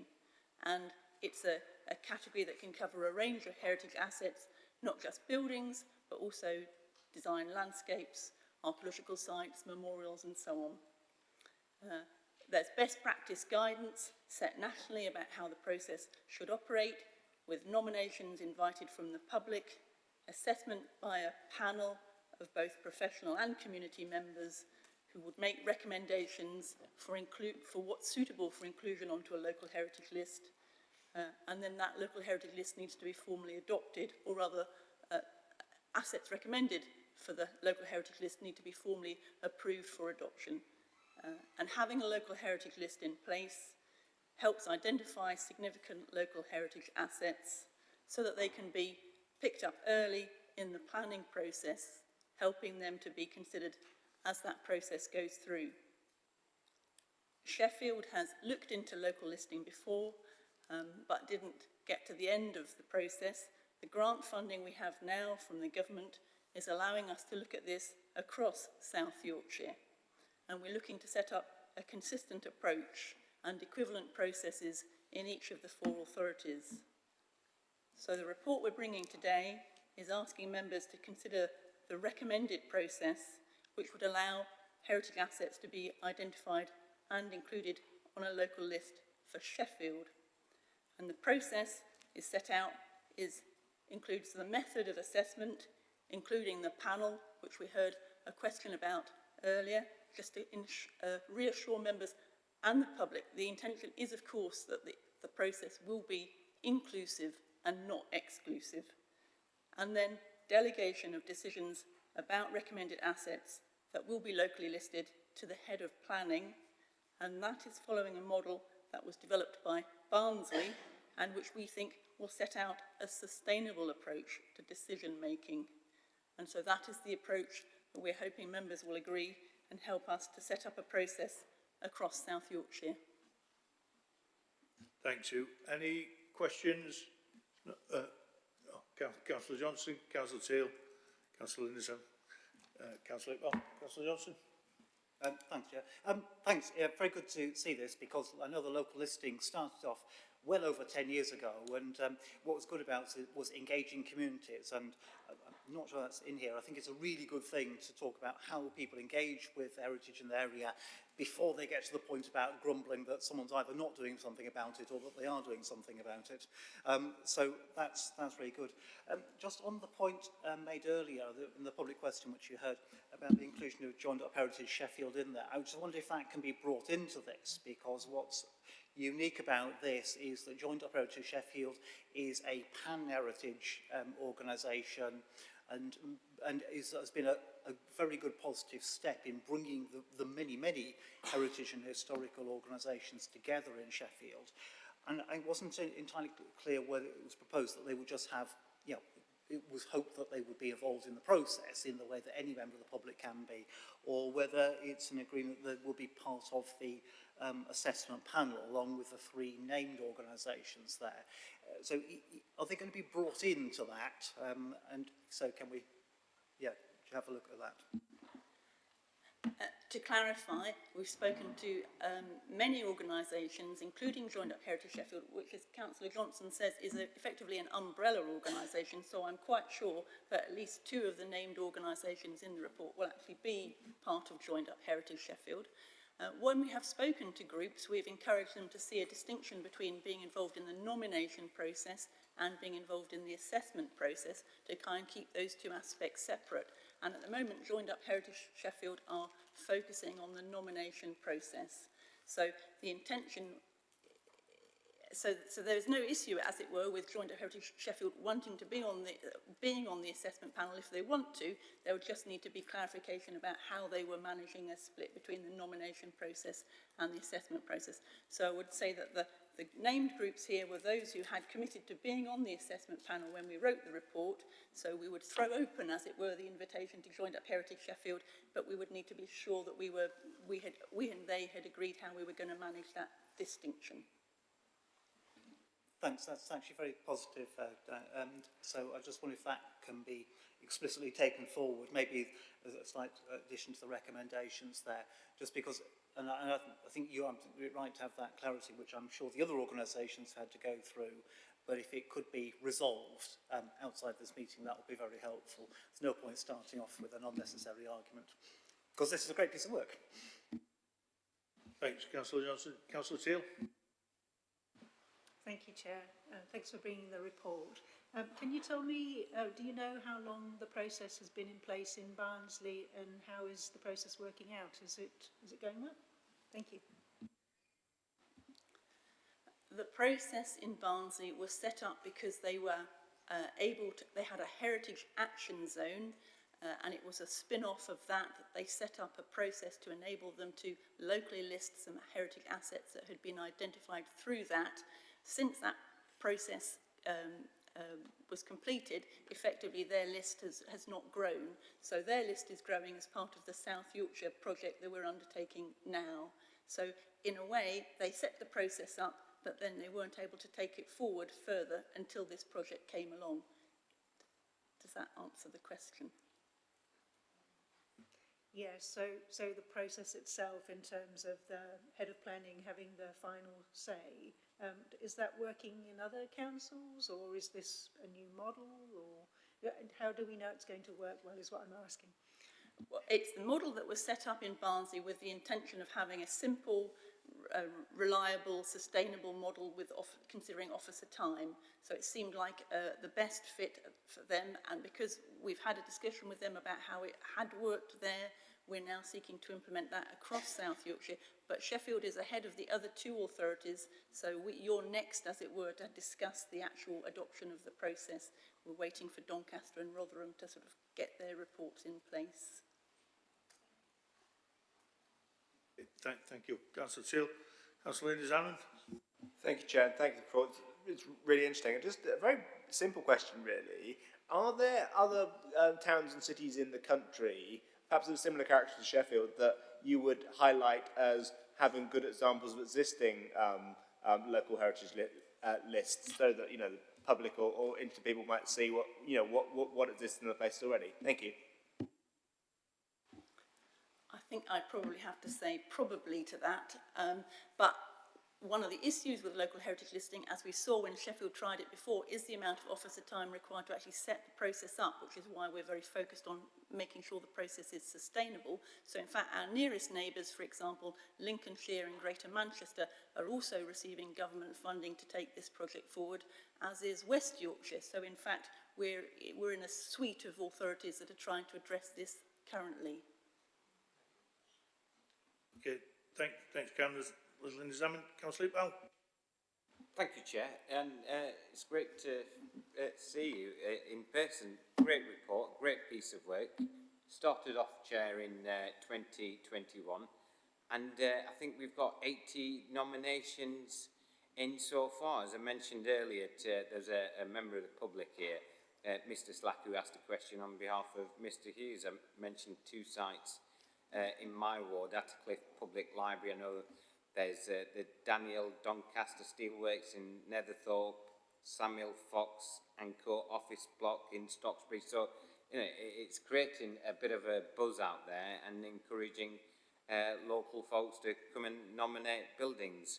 So, great piece of work. And as I said earlier, we will bring on joined up heritage. And I'd also like to thank Mike, head of planning, and his team for supporting this piece of work. My only concern, Chair, is a bit like I said earlier, the government's only gave us money for 1 year, then the burden then falls back onto the other three, including ourselves, 4 local authorities to find that cash. So the money has come from Levelling Up, and Sheffield is one of those pilots, so we'll be banging the drum to say it's important that this project is continued into the future, because we all see these heritage sites important, and it's important that they also inform the work of the planning service as well. So great piece of work, and thank you ever so much. Thanks, Councillor Serpy. Thanks very much, Chair. Thanks very much for doing this this work. It's brilliant. I'm really pleased with it. I've actually got a question for Michael Johnson. I hope this is not just like, I'm not trying to be mean, Michael. Could you give us an example of when you might not approve the inclusion of an asset onto the list? I'm just trying to get an idea, because there was questions about conflict of interest, and Councillor Iqbal answered that to appease those concerns. So I just wondered if you could give us an example, just so we can get an understanding of that. Thank you. Chair, I must admit I've been thinking of the same question myself. The process itself, I suppose, the process itself starts with the general public or an interested party sort of making a nomination. Through that process, there's a public consultation that purposefully involves the relevant LAC. So again, we've got member involvement there and stakeholder involvement, and then it goes through a panel of experts. Now, I suppose the challenge is the panel of experts coming to a view that is different from the community view and the public's view. I've not been faced with that challenge, and I've not got delegated powers, and that's what we're here for today, to make a decision on that. It's difficult for me to say where you would lean in that circumstance, where the public and the community are saying something different from the experts, because each case you would need to look at, and it would be unique. I think what we need to do really is if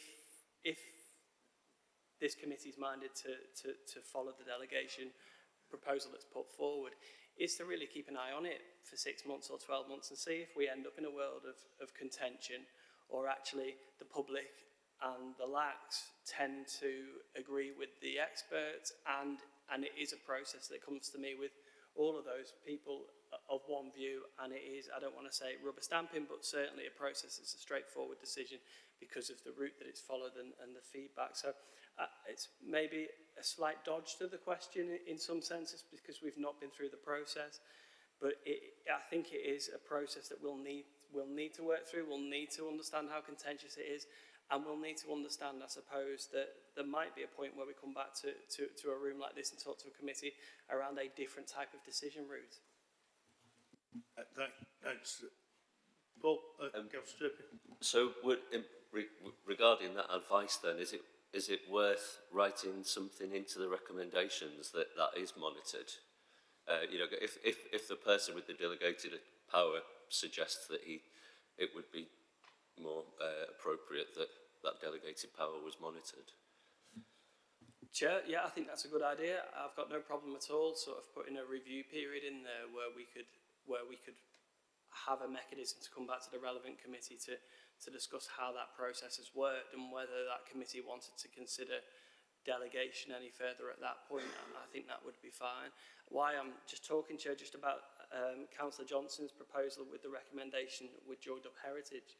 It would just be worth clarifying that. I'd be a little bit concerned if we mentioned a specific group within a recommendation. So it might be something that could sit below a recommendation, which would be an advisory for, and I'm happy to attend the meeting with them as well. I know we've been liaising with them where we go and sit with them and see whether they feel as involved as they want to be, and if not, how we could make them feel more involved. I'll bring Councillor Johnson in a minute when we get to recommendations. Is that okay? And then we can clarify what you're suggesting. So, go on. Sorry, I probably set hair running before suggesting an amendment, and having reviewed the recommendations, I realise we don't need to ask for anything specific because it's wide enough to be covered with the things that you're taking on board. So probably clarify that now, because I can see why they'd be concerned otherwise. Sorry, if it's helpful to get that in there. No, that's helpful, Councillor Johnson. Councillor Iqbal. Yeah, thank you, Chair. As I said, when the question was asked, and as Diana's mentioned, you know, we will definitely bring on joined up heritage. For me, as I said, I don't know if Mike, through you, Chair, there was a question regarding conflict of interest. I mean, heads of planning before Mike's time have been assessing buildings of all nature, especially those that fall within heritage listed status. So that, for me, I'm happy that there is no conflict of interest there, but as I suggested to Mr. Slack, who was asking a question on behalf of Mr. Hughes, we have the new committee system that comes in place, and as Mike briefs me and other members, that'll be a good place to have that discussion if colleagues are happy with that. I wouldn't want to change the recommendations. I don't think there'll be many more meetings. We're going into Perpin and election period, and in the new election calendar from May, we'll have the committees, and hopefully Mike will come there. So for me, the committee can decide to call something in or allow Mike to do it. Thank you, Chair. Thanks, Councillor Iqbal. And again, Councillor Turpin, I understand where we're coming from about this review, because but that will be the part of built into that governance structure that we're going to bring on the 23rd for the full council. So we'll be able to look at that, because I think a number of strategies will be then looked upon as well. So I think we've got to look at that overall, not direct just onto this. I think there's a number of issues that we'll have to discuss in full council about how that actually rolls out. Within that, but I totally agree what was said about the committees being able to kind of take a wider view, and I look forward to, as we have had previously, a number of petitions asking for certain buildings, etc., to be on that list. So I'm sure that'll be quite interesting for the committee that takes that on. And I take your point, Councillor Johnson, about. I think I was going to say that I think the recommendations are wide enough to capture that, but gives us that flexibility. Are we comfortable with the recommendations and taking the point, I think, Councillor Tippin, what you were saying about that review process, but I think Councillor Iqbal's kind of highlighted that committee that will do, and I have no doubt that with looking at the new governance structure, we'll have to, if we use that as an example, how we balance things off, I think that'll be a way to do that. So on those recommendations, can we agree? Thank you. Anybody against?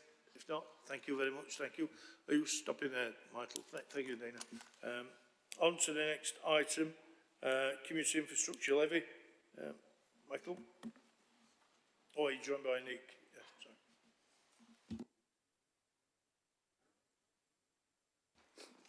Thank you, Chair. Nick Hamilton, Interim Head of Communities within the People Portfolio.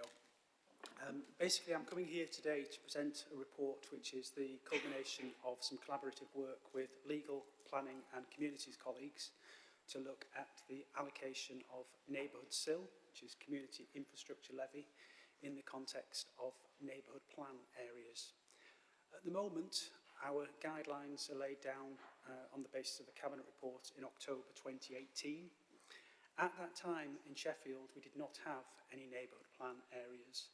Subsequently, we now actually have two adopted neighbourhood plans. We have Be Best, which is Broomhill, Broomfield, Endcliffe, Summerfield and Tapton, and Dore. In terms of the SIL regulations, in a neighbourhood plan area, it states that the neighbourhood allocation can be increased from 15% to 25%, although currently, within our own guidelines, we are still operating to the 15%. So basically, this paper has been brought to actually address that anomaly. And it's worth just saying that these two neighbourhood plans have only just recently been adopted the latter end of last year. So it's not that we haven't actually, left them out of anything for some time. We're just trying to address it now going forward so that we've got some kind of consistency. In terms of the recommendations, we are proposing that the 25% is actually distributed, ring-fenced in its entirety to the neighbourhood plan area. And on that basis, obviously, neighbourhood SIL only actually becomes eligible if there is a development in that area. So if there are no developments in the neighbourhood plan area, they're not getting this additional increase. Thanks, Nick. Got Councillor Iqbal and then Councillor Wood. Councillor Iqbal? Yeah, thank you, Chair. It's more of a comment than anything else. Good piece of work here. We've been driven by legislation, Chair, so it's not something the Council has come up with. This Labour-led administration introduced the 15% SIL across the city using index of multiple deprivation, and picking up Nick's point, Chair, some of those neighbourhoods probably haven't had any development in decades, so wouldn't benefit from any cash. But here, we've got two great communities that have come together, have worked tirelessly, because it's not something that happens overnight, and it's great news for them that they'll be able to get an extra 10% for the hard work they've done. I know the Kelham Island Neighbourhood Neeps End Forum going on that similar journey, and for me it's working with them as well and encouraging other neighbourhoods via the LACs, the local area committees, to see if they want to develop neighbourhood plans in their local community. So we are making some resource, a person resource available out there to support these communities so they don't feel like they're left on their own. So I'd like to thank the work the office has done and the two community groups, but hopefully more to follow. So some great news here. Thank you. Thanks, Councillor. Councillor Wood.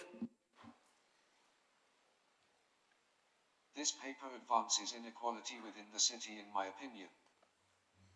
By not looking at the alternative proposal, it benefits predominantly the wealthy parishes and areas of the city where they are more than likely be the areas to have parish councils or neighbourhood plans because of the socio-economic advantages of those areas, and this paper does nothing to address the inequality within the city or look after the majority of communities who need the most support across the city and who will be the least likely to set up a neighbourhood plan to get the 25% allocation, and in the long term will extend the financial divide and inequality between the two sides of our city. Consequently, I have serious reservations about this paper and would propose we adjourn this item whilst more political discussion takes place.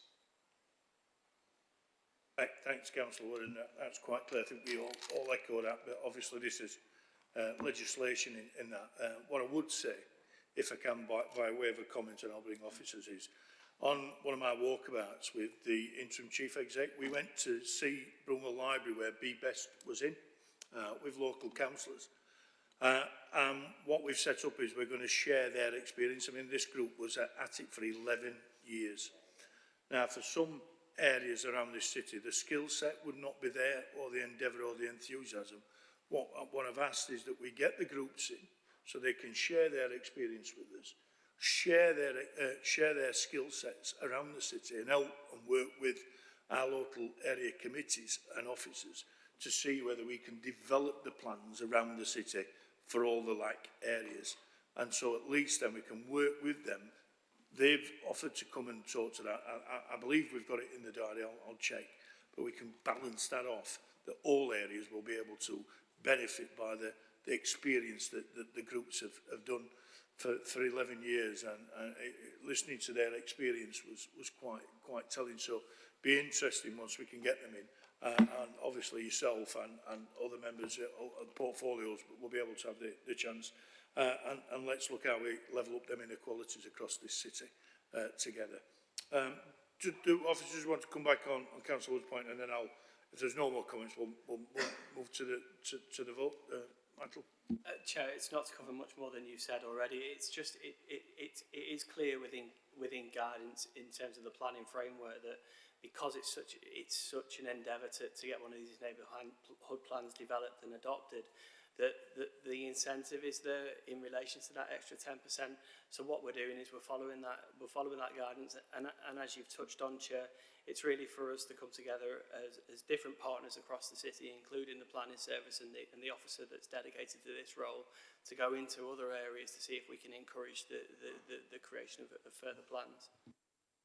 And also what is come clear is that from the council point of view, we need to look at bid writers as well for these organisations that haven't got them skill sets, that are able to have them bids as well. And I think that's an issue we'll take on a further discussion. But taking on board Councillor Iqbal's points about congratulating the groups for the hard work, but it also has to represent the levelling up, if you want, of all our areas, because what we need to do is pick out that experience and use that across the piece. There are a number of organisations that will be able to help us along that journey. So with those recommendations, can we agree the paper going forward? And I will circulate and invite members to come and talk to the group with me to see how we can kind of level up across the city. All those, anybody against? If not, carried. Thank you. Thanks ever so much. Thank you. The next, it's Michael again. The next item is item 20, the City Centre Strategic Vision. Is Tammy as well? Tam.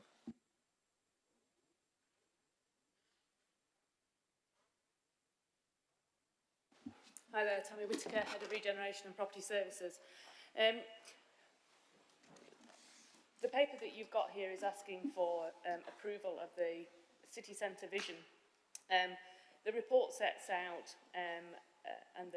city centre vision sets out a way forward for the continued regeneration of the city, and basically looks at how we transform the city in a post-pandemic world. The Sheffield city centre is the same as many other city centres in that we are facing major change with the decline of retail, the increase of hybrid working, and a whole new set of challenges since the pandemic.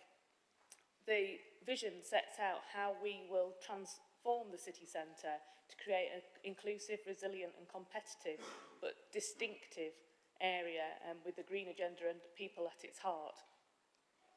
We're keen to set out what makes Sheffield special and what makes Sheffield different. This isn't about creating a plan for any other city centre. This is very much Sheffield focus. The report covers both the great work that's going on in the city centre here and now, but also how we look to develop the city centre in the future, and in particular looking at how we develop footfall and increase city centre living, so how we introduce 20,000 new homes into the city centre to help us to meet our housing growth ambitions. But it's not all about housing. It's very much about creating a strong economy and employment, about creating a great place for people, about creating distinctive and high quality neighbourhoods, looking at connectivity, accessibility, transport, and about sustainability and environmentally friendly city. We're keen that the Sheffield brand of an outdoor city is something that kind of rings true and is well known, and celebrating that as part of this city centre vision. With that in mind, the vision advocates a number of themes around outdoor city, around creating a livable city centre, something that's distinctive, innovative and resilient, but also productive, focusing on employment and economic opportunity, about collaboration and working together, and about connectivity and accessibility. The plan has been extensively consulted. We undertook a 5-week consultation over January and February this year. Unfortunately, it was while we were in Plan B restrictions, so we were slightly curtailed in the face-to-face contact that we had on the consultation, but we engaged a number of mechanisms to do that work, particularly around having a website telephone line, about doing a webinar with the STAR, where people were able to pre-submit questions and answers. We had postcards and posters in community access points that the public were able to go to. We also had an extensive social media campaign and pop-up exhibitions in the Moor and in the Winter Gardens, as well as a number of stakeholder meetings. And that culminated in over 1,400 responses, as well as the response we got back from the stakeholder sessions, which is, for this kind of a consultation, was really good. And over 74% of people felt that the plan was what they were looking for the city centre, and there was a similar amount of support for development of new neighbourhoods and the provision of 20,000 new homes. There were a number of specific themes that came out of the consultation around green spaces and biodiversity, culture and heritage, creating homes for all, around the need for amenities, building on some of the points that were raised earlier around schools provision, GP provision, open space, play space. There was quite a lot of sentiment about the decline of retail and how we would address that, and around transport and connectivity. So as we've taken on board those kind of consultation themes and particularly strengthened areas in the plan around inclusivity, around creating a mix of homes and tenure types, around the role of SMEs and businesses and independent businesses in particular, strengthened elements around heritage and culture, and looking at how we create sense of place, biodiversity and green spaces. Anything you want to add? No. Thanks, Tammy. Questions, comments? Councillor Iqbal? Yeah, again, as I've said on the last few items in my area, I'd like to thank Tammy and Mike. One thing, as I said earlier about the cuts, Chair, you know, we do have a very small team here, and the work that the Regen team and Tammy and Co have done, folks will have heard about the investment in the Future High Street Fund. They've also secured funding from the Levelling Up Fund for Castlegate. We now see West Bar starting the the work is started there, and obviously our Art of the City 2 project. So it's been an amazing journey, Chair, and as Tammy said, we had adapted to Plan B to ensure that we were able to reach folks. And I'd also like to thank residents and the various stakeholders groups that have engaged and provided their views. As it's been said, it's a 20-year plan. It builds on what we've done, and it's dead easy. We want the city centre, like every other neighbourhood in the city, a nice place for people to live. So we want family homes here, a nice place to learn, and we'll get the Sheffield College are working with us on the Castlegate site, and we've just in the middle of building a net zero carbon office block at Aldershire House. And the final bit for me is that we want people to enjoy their time here in Sheffield. And Sheffield now, Chair, very briefly, is seen as a top 10 destination break in Europe. So it's a very exciting time. Yes, the city centre, some of it's going through that transition period. So members of the public who may be listening in, not many, but the information is on our website. There's a short supplement for folks to draw down that provides a list of projects and timelines. So some great piece of work, and hopefully actions will follow. Thank you. Thanks, Councillor Vaughan. Any more? Councillor Teal? Thank you, Chair. I've got a few questions. Would you like one at a time or all together? One at a time. Okay. Can you tell me how much has changed as a result of the strategy being put out for consultation?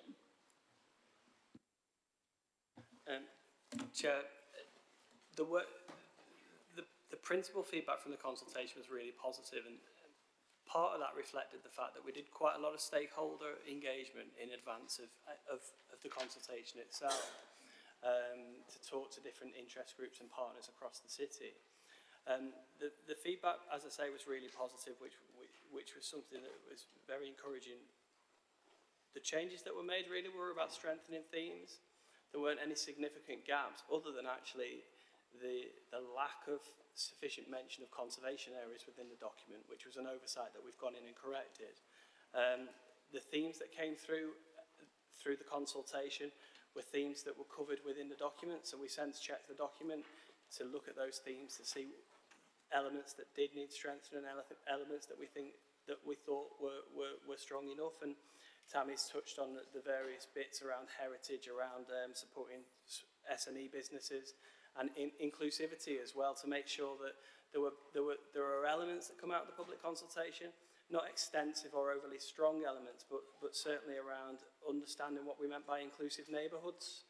So we went back into the document and made sure that strand was explained clearly and strengthened around the fact that sort of distinctive neighbourhoods didn't mean gated communities for certain parts of society. They were about housing offer. And throughout that housing offer, there'll be a different type of tenure and different types of tenants. So it was really clarifications and strengthening around key themes. Thank you, Michael. Will the 2018 Castlegate consultation be resumed? And if not, why? Because that was quite important to a lot of people, I believe. Yeah, so as a result of the Levelling Up Fund allocation, there is a whole process of co-production and engagement being proposed for Castlegate. So obviously, 2018, we've moved on quite a long way from there. So there will be a whole series of community engagement and development as we move through the Levelling Up Fund process. That sounds really positive. When might people expect that to begin? It's in train now, actually. So we're working very closely with the University of Sheffield, and they're looking at putting a live works project down at Castlegate. So that will be happening very soon. But we did do consultation as part of the city centre strategic vision, and obviously we'll build on that as the proposals come forward for the Levelling Up Fund. Thank you, Tammy. The rivers Sheaf and Porter don't appear to be a part of the strategic vision.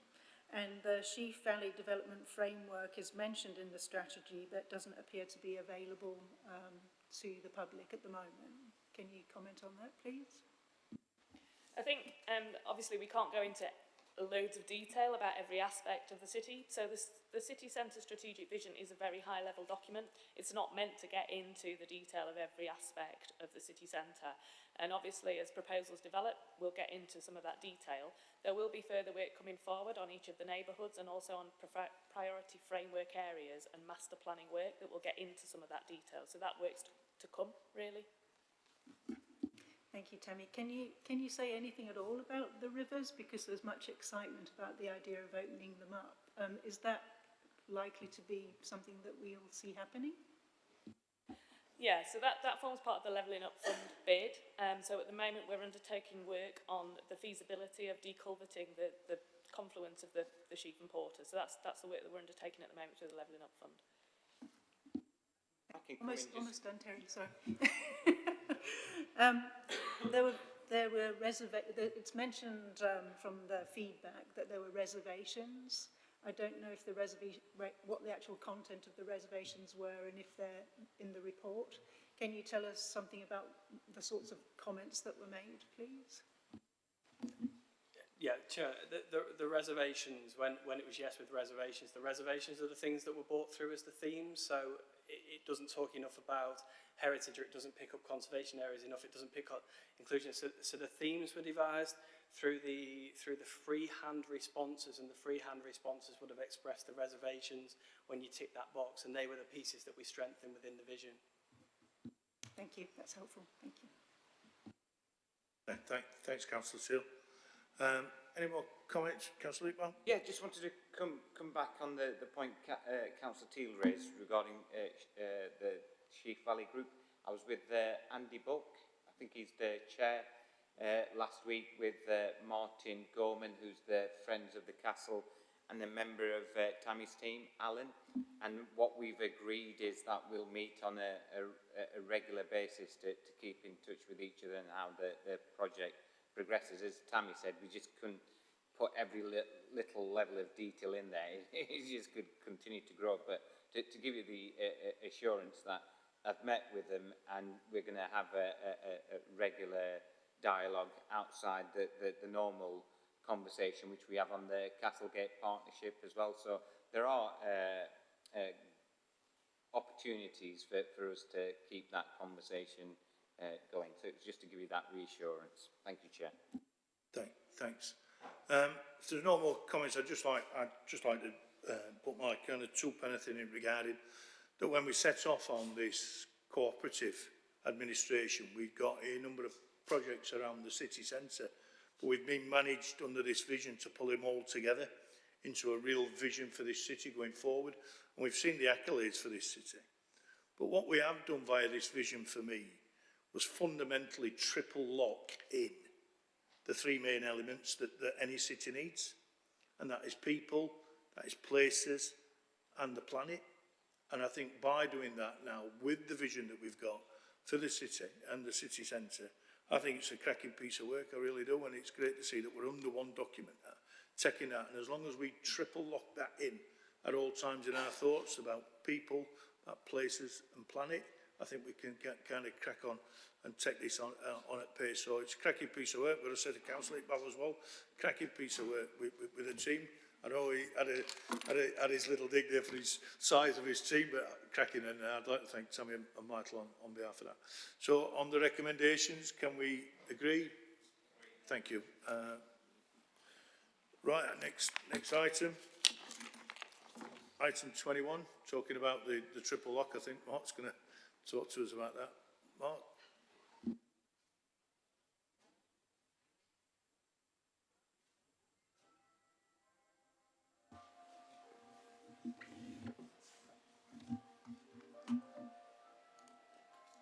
Thank you, Chair. So I'm here for the item on the Council's 10-point plan for climate action. The development of the 10-point plan for climate action was a key pillar in the Council's one-year plan, which was agreed last year by the Co-op Exec. The plan provides a framework for action on climate change, describing the approach that we will take to address climate action and support our transition to net zero. The development of the plan has required a strong collaborative approach, recognising the scope and the cross-cutting nature of climate change and the need for action to be taken across the entire organisation, as well as beyond. It builds on the decarbonisation pathways evidence base that was developed over the previous year, and it sets out practical steps that we'll take and the actions that we will deliver in the short term.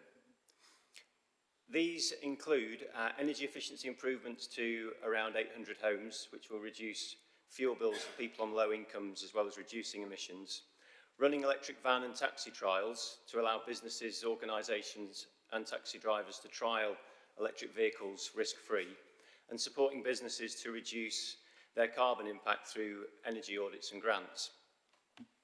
The report notes that the Council has had a significant role to play in taking action in terms of reducing emissions within its direct control, and the plan includes a goal for the Council to progress working towards reducing emissions to net zero by 2030.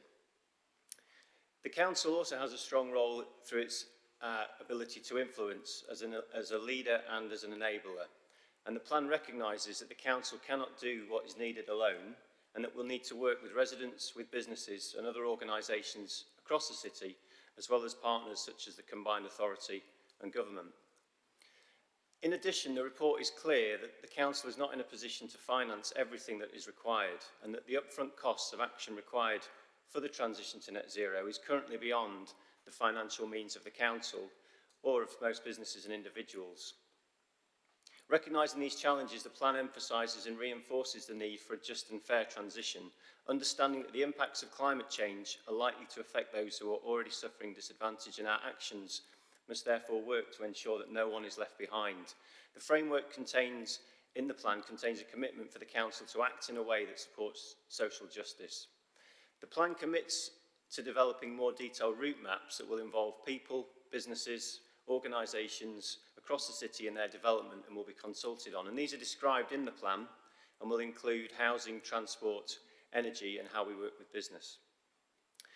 Members of the Co-operative Executive are asked to note the actions that have already been taken by the Council outlined in the report, which includes rolling out impact assessment tools and integrating those into our decision making, providing climate awareness training to over half of elected members so far and the majority of senior level officers in climate awareness and action, and that during the course of last year, the Council submitted bids for over £12 million of funding to improve the energy efficiency of our homes and buildings and received almost £5 million so far.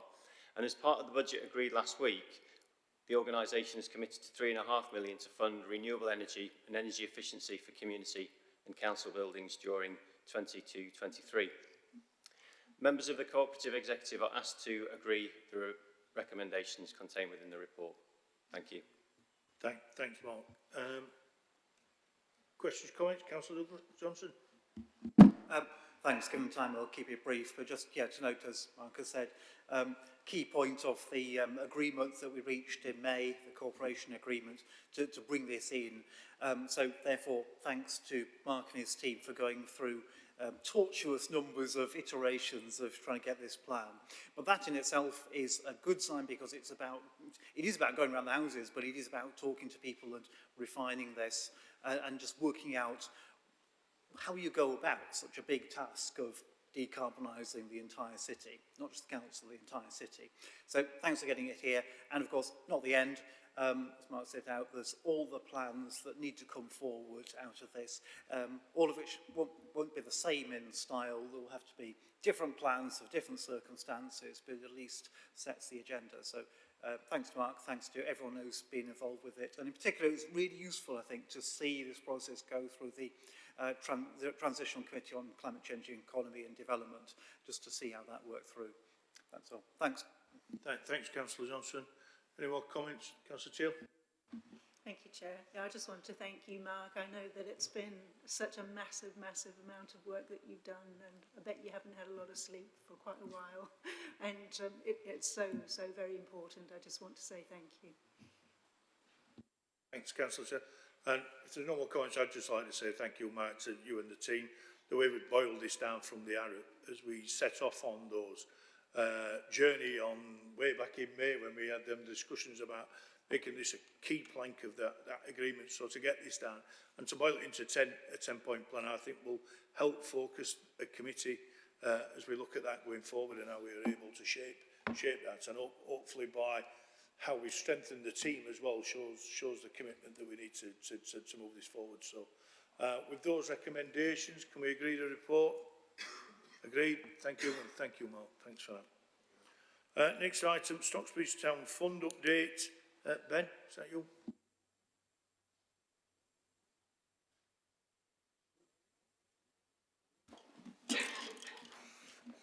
Thank you, Chair. Ben Morley, Head of Programmes and Accountable Body in City Growth. I'll try and keep this short, bearing in mind the length of the meeting so far and still a number of items to go. This report very much is an update of the programme since I last presented a paper back in June last year. And during that 9 months, there's been considerable work undertaken by officers working with the town's board and the community in developing the 10 projects which I first identified in the town's plan. And that followed confirmation of the government providing £24 million to deliver the 10 projects in Stocksbridge. We've continued to work with the community and there's been a number of consultation events in developing those projects. And this paper really just updates, as I say, in terms of a number of changes which have happened since that time, which reflect input from the community on those projects.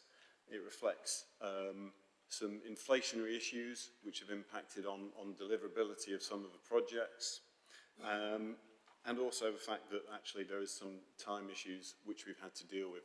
And notably, if things had been going according to plan, we would be submitting detailed business cases to government this month for all 10 projects. But because of issues which a number of projects have faced, we've renegotiated that position to the point where now the business cases can be submitted up until the end of August, which gives us a bit of breathing space to develop the majority of those projects and business cases. In terms of any significant changes, that really relates to 3 projects which are worth just touching on. The first is the community hub building on Manchester Road, the showpiece proposal. Because of costs and deliverability, that scheme has gone through considerable redesign, and now it's a smaller building, more affordable to deliver, more affordable to run. And we're utilising some of the existing buildings to hopefully have a smaller carbon footprint once it's up and running as well. That's been developed, to say, with the community. There's also an important part of that project, which is that it will now be very much delivered through the council at various different times. A community group and the town's board did consider delivering it themselves. It's now a council proposal working with the town's board to deliver that function. There are some risks associated with the council putting up a new building, and the report highlights various mitigation measures to reduce any potential risks going forward. The other element associated with that project, which was always there at the start, is there are a number of third-party landowners affected by that project, and we will need to negotiate acquisition of those properties. And the paper also highlights that should that fail, and it would be a very last resort, we have the ability to use compulsory purchase order powers if necessary. As I say, that's very much a last resort and something which we would not want to do as we enter in negotiations with those landowners. The other 2 projects to mention, one was a funicular, a link from Fox Valley shopping area up to a high street. That has proven very difficult to deliver, both in terms of accessing land. It impacted on Liberty Steel, the costs, and indeed the community consultation wasn't particularly supportive of the project. So that project has been removed, but we have negotiated with government to allow the funding associated with that project to be reallocated to other projects, which deals with the inflationary issues which those are facing. And the other project was a creation of a 16-year-old plus education facility linked to the school. The schools and the academy have looked at it in much more detail, and they don't think that is deliverable given demand in the area. So we're now looking to use some of that funding associated with that facility to again support other activity, in particular the community hub, and utilise a hub to provide adult education services, and we're working with education providers to try and develop that product. That's the report in a nutshell. As I say, the key issues in terms of recommendations are to enter into negotiations with third-party landowners, and also the in-principle approval of compulsory purchase powers if required. As I say, that's very much hopefully not required in this process. Thanks, Ben. Thanks for the report. Questions? Councillor Turpin. Comment, Chair. Thanks, Ben, and thanks to Howard, your colleague, as well, for all the work. I know it's a really exciting and important project, and I know that there's been some really difficult, tough challenges to overcome, but you've managed to do that. I am a bit sad that it'll be a bit less fun than it was going to be, but it's also really positive in that, you know, the inflationary risks have been offset by that. And I'm also really pleased with the way that embedded carbon in buildings has been addressed by, what's the word, not reusing, but basically by not knocking down the building, by keeping the structure of the building and modernising it, which it's just a really good project. It's a shame Councillor Grocott isn't here as well, because she's really invested in it. And so, yeah, thanks very much for the work. And it's been really interesting to see how a project can develop from that early plan to something that's really viable and, like I said, pretty exciting still. So, yeah, thanks very much, Ben. Pass my thanks on to Howard too. I will do. I think one very important point is we haven't finished yet. We're still starting. So there's still a long way to go to deliver the 9 remaining projects, but I think input from members along the way has been very gratefully received. Thanks. Any more? If not, I'll just want to comment, because if Deputy Leader was here, she would be all over this, and quite rightly so. She's invested a lot of time and effort. And when we did the walkabout around Stokes Bridge, we were shown a number of those projects and how the town has really embraced them in some. So when we went to the library to look at how the library is going to be redeveloped, etc., there was real excitement around that. And also talking to businesses, how a number of businesses in the town have actually developed over COVID. We got to speak to them, and how the residents are working together with the leisure centre, etc. So you know, it's a cracking opportunity. I think we've grabbed it, and I think to yourself and to Gillian Duckworth, who's also driven this as well. So a big thanks for that. And if we can agree the recommendations of this report, okay, all agreed. Thank you. Thank you, Ben. Thank you. Thank you. Next item, our regular presenter is here, Damien. He's here. Sorry, didn't see it. Sorry, Damien. Over.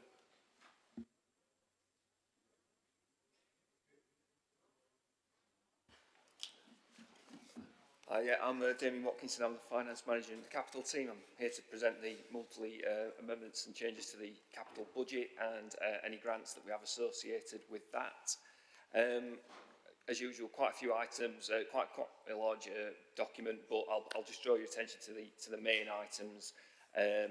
We're moving to the delivery stage on the Event Central building, part of the Future High Streets Fund that you heard about earlier. So that's taking that project up to around 6.6 million after we've purchased 20 to 26 Fargate. This is the fit out and refurb of it to create that new exciting event space. We've got the increase in cost of about 400k at the Greater Green 2 scheme, which I talked about at a previous meeting actually, where we've had those delays due to COVID and Brexit. So it's the additional funding we've secured in order to be able to deliver that. We've secured 500k approximately from the Combined Authority to install 21 new electric chargers for vehicles across the city centre. And we're going to be accepting the grant for that as well. We've had active travel neighbourhoods funding to deliver like experimental reduced travel neighbourhoods in Netheredge and Crooks. So that's those moving to the initial stages. There's around 400k for that. Transforming Cities Fund monies, we're moving to the next stages of developing the final business cases for the Darnall, Attercliffe and City Centre schemes and the Netheredge Wedge cycling scheme. So again, these are more schemes to encourage active travel and add towards the, the decarbonisation of the city and try and move people away from cars, etc. So they're moving, there's about £1 million for the Darnall, Attercliffe and 1.2 for the Netheredge Wedge cycling developments. We've had some increased costs of around 700k at the Buchanan's Green, I think we're calling that scheme now. It was previously known as Adlington.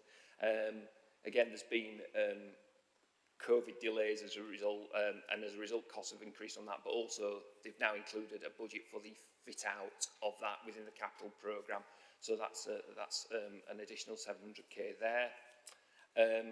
Across the housing stock increase programme for the council housing, that's been reprofiled. And again, when I was asked about slippage at a previous meeting, and I said maybe sometimes we've been overly optimistic, what we've done is they've looked at that scheme and what we can deliver. And so there's just been a reprofile of that stock increase programme out over the next couple of years. So that's included here as well.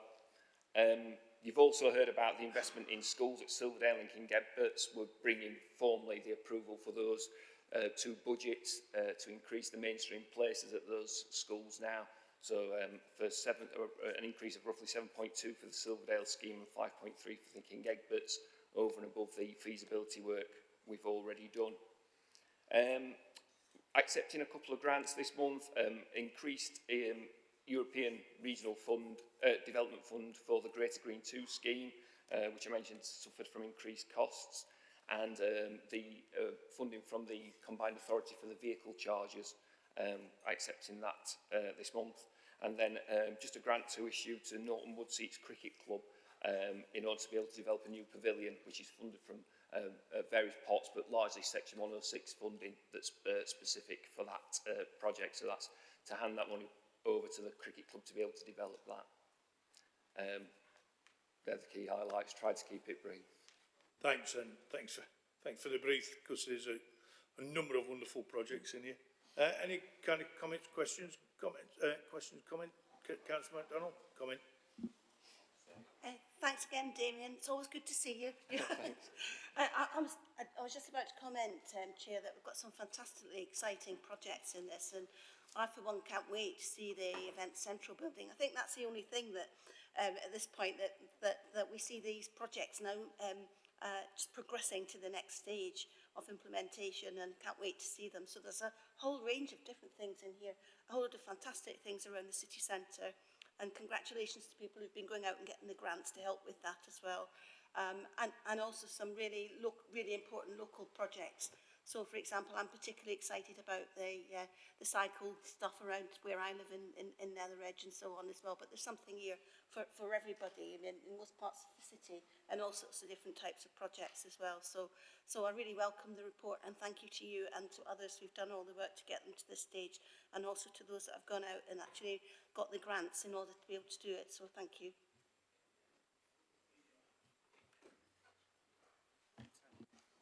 Thanks, Councillor MacDonald. Any more comments, questions? If not, I'd just like to pull a couple out if I can, really, just to speak. One is about the Rivlin playground and the investment that's going into that part of the world, which is a really well-used area. And also the electric charging, which is another commitment that we're doing, as we've heard earlier today, about that city centre vision as well, about that rollout. So I really welcome that. And we, at the Mayoral Combined Authority, we'd also, through the Housing Infrastructure Board, have kind of moved that on at pace. So it'd be good to see that, a rollout at speed. So thanks for that. Thanks, Damien, for the report, as always. No recommendation. Any comments? If not, can we agree the recommendations? Agreed. Thank you. Nearly there, guys. Item 24, disposal of land at Prince of Wales Manor Top. Tammy?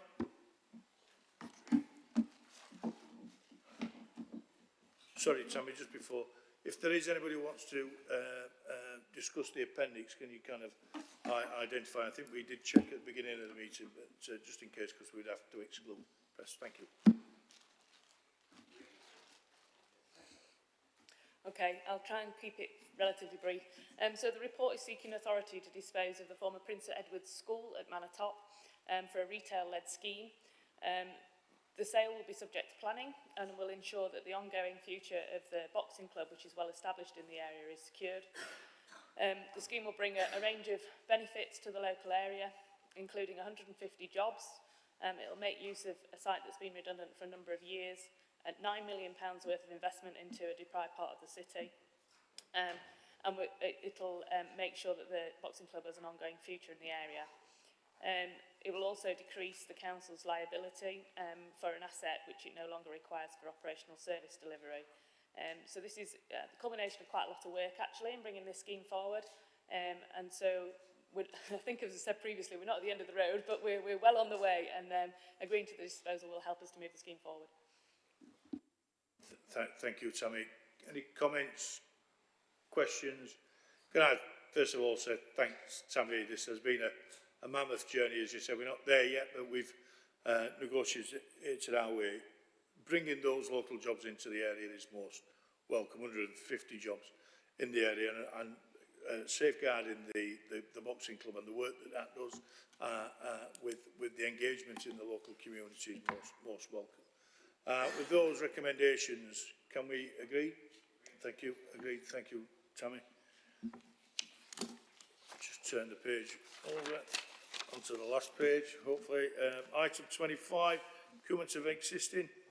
Jessica? Again, thank you, Abby. We have an exemption on this. If anybody wants to ask any questions on the appendix, can you just indicate? But thank you. Afternoon, I'll also try and keep this brief. So I've come to talk to you today to seek approval for procurement of the existing housing software solution and associated document management system with the existing supplier of these solutions. The existing contract ends on the 31st of March this year. We're proposing to enter into a further 3-year contract for the housing management solution and the document management system, with an option to extend the latter for a further 2 years. We are seeking to do this under a direct award of the Crown Commercial Services Framework with NEC Software Solutions. This will allow us to continue to provide adequate and required software support to users within the housing service and beyond. This is to happen while the separate project for the wider procurement activity is delivered, where we're seeking to rationalise and modernise housing systems, but the request today is to approve the recontract with the current supplier to allow sufficient time for the delivery of that wider piece of work. So yeah, happy to take any questions or comments. Thanks, Jessica. Any questions or comments? If not, can we agree those recommendations? Agreed. Thank you. Thank you, Jessica, Thanks for your very time. much. Thank you. And thank you, Abby. So this next session is fully exempt. So that will be the end of the meeting for the public and press. And we'll move into this next item. So I just want to thank anybody who's watching. Thanks ever so much for bearing with us. It has been a large agenda, but it has been most worthwhile. Thank you.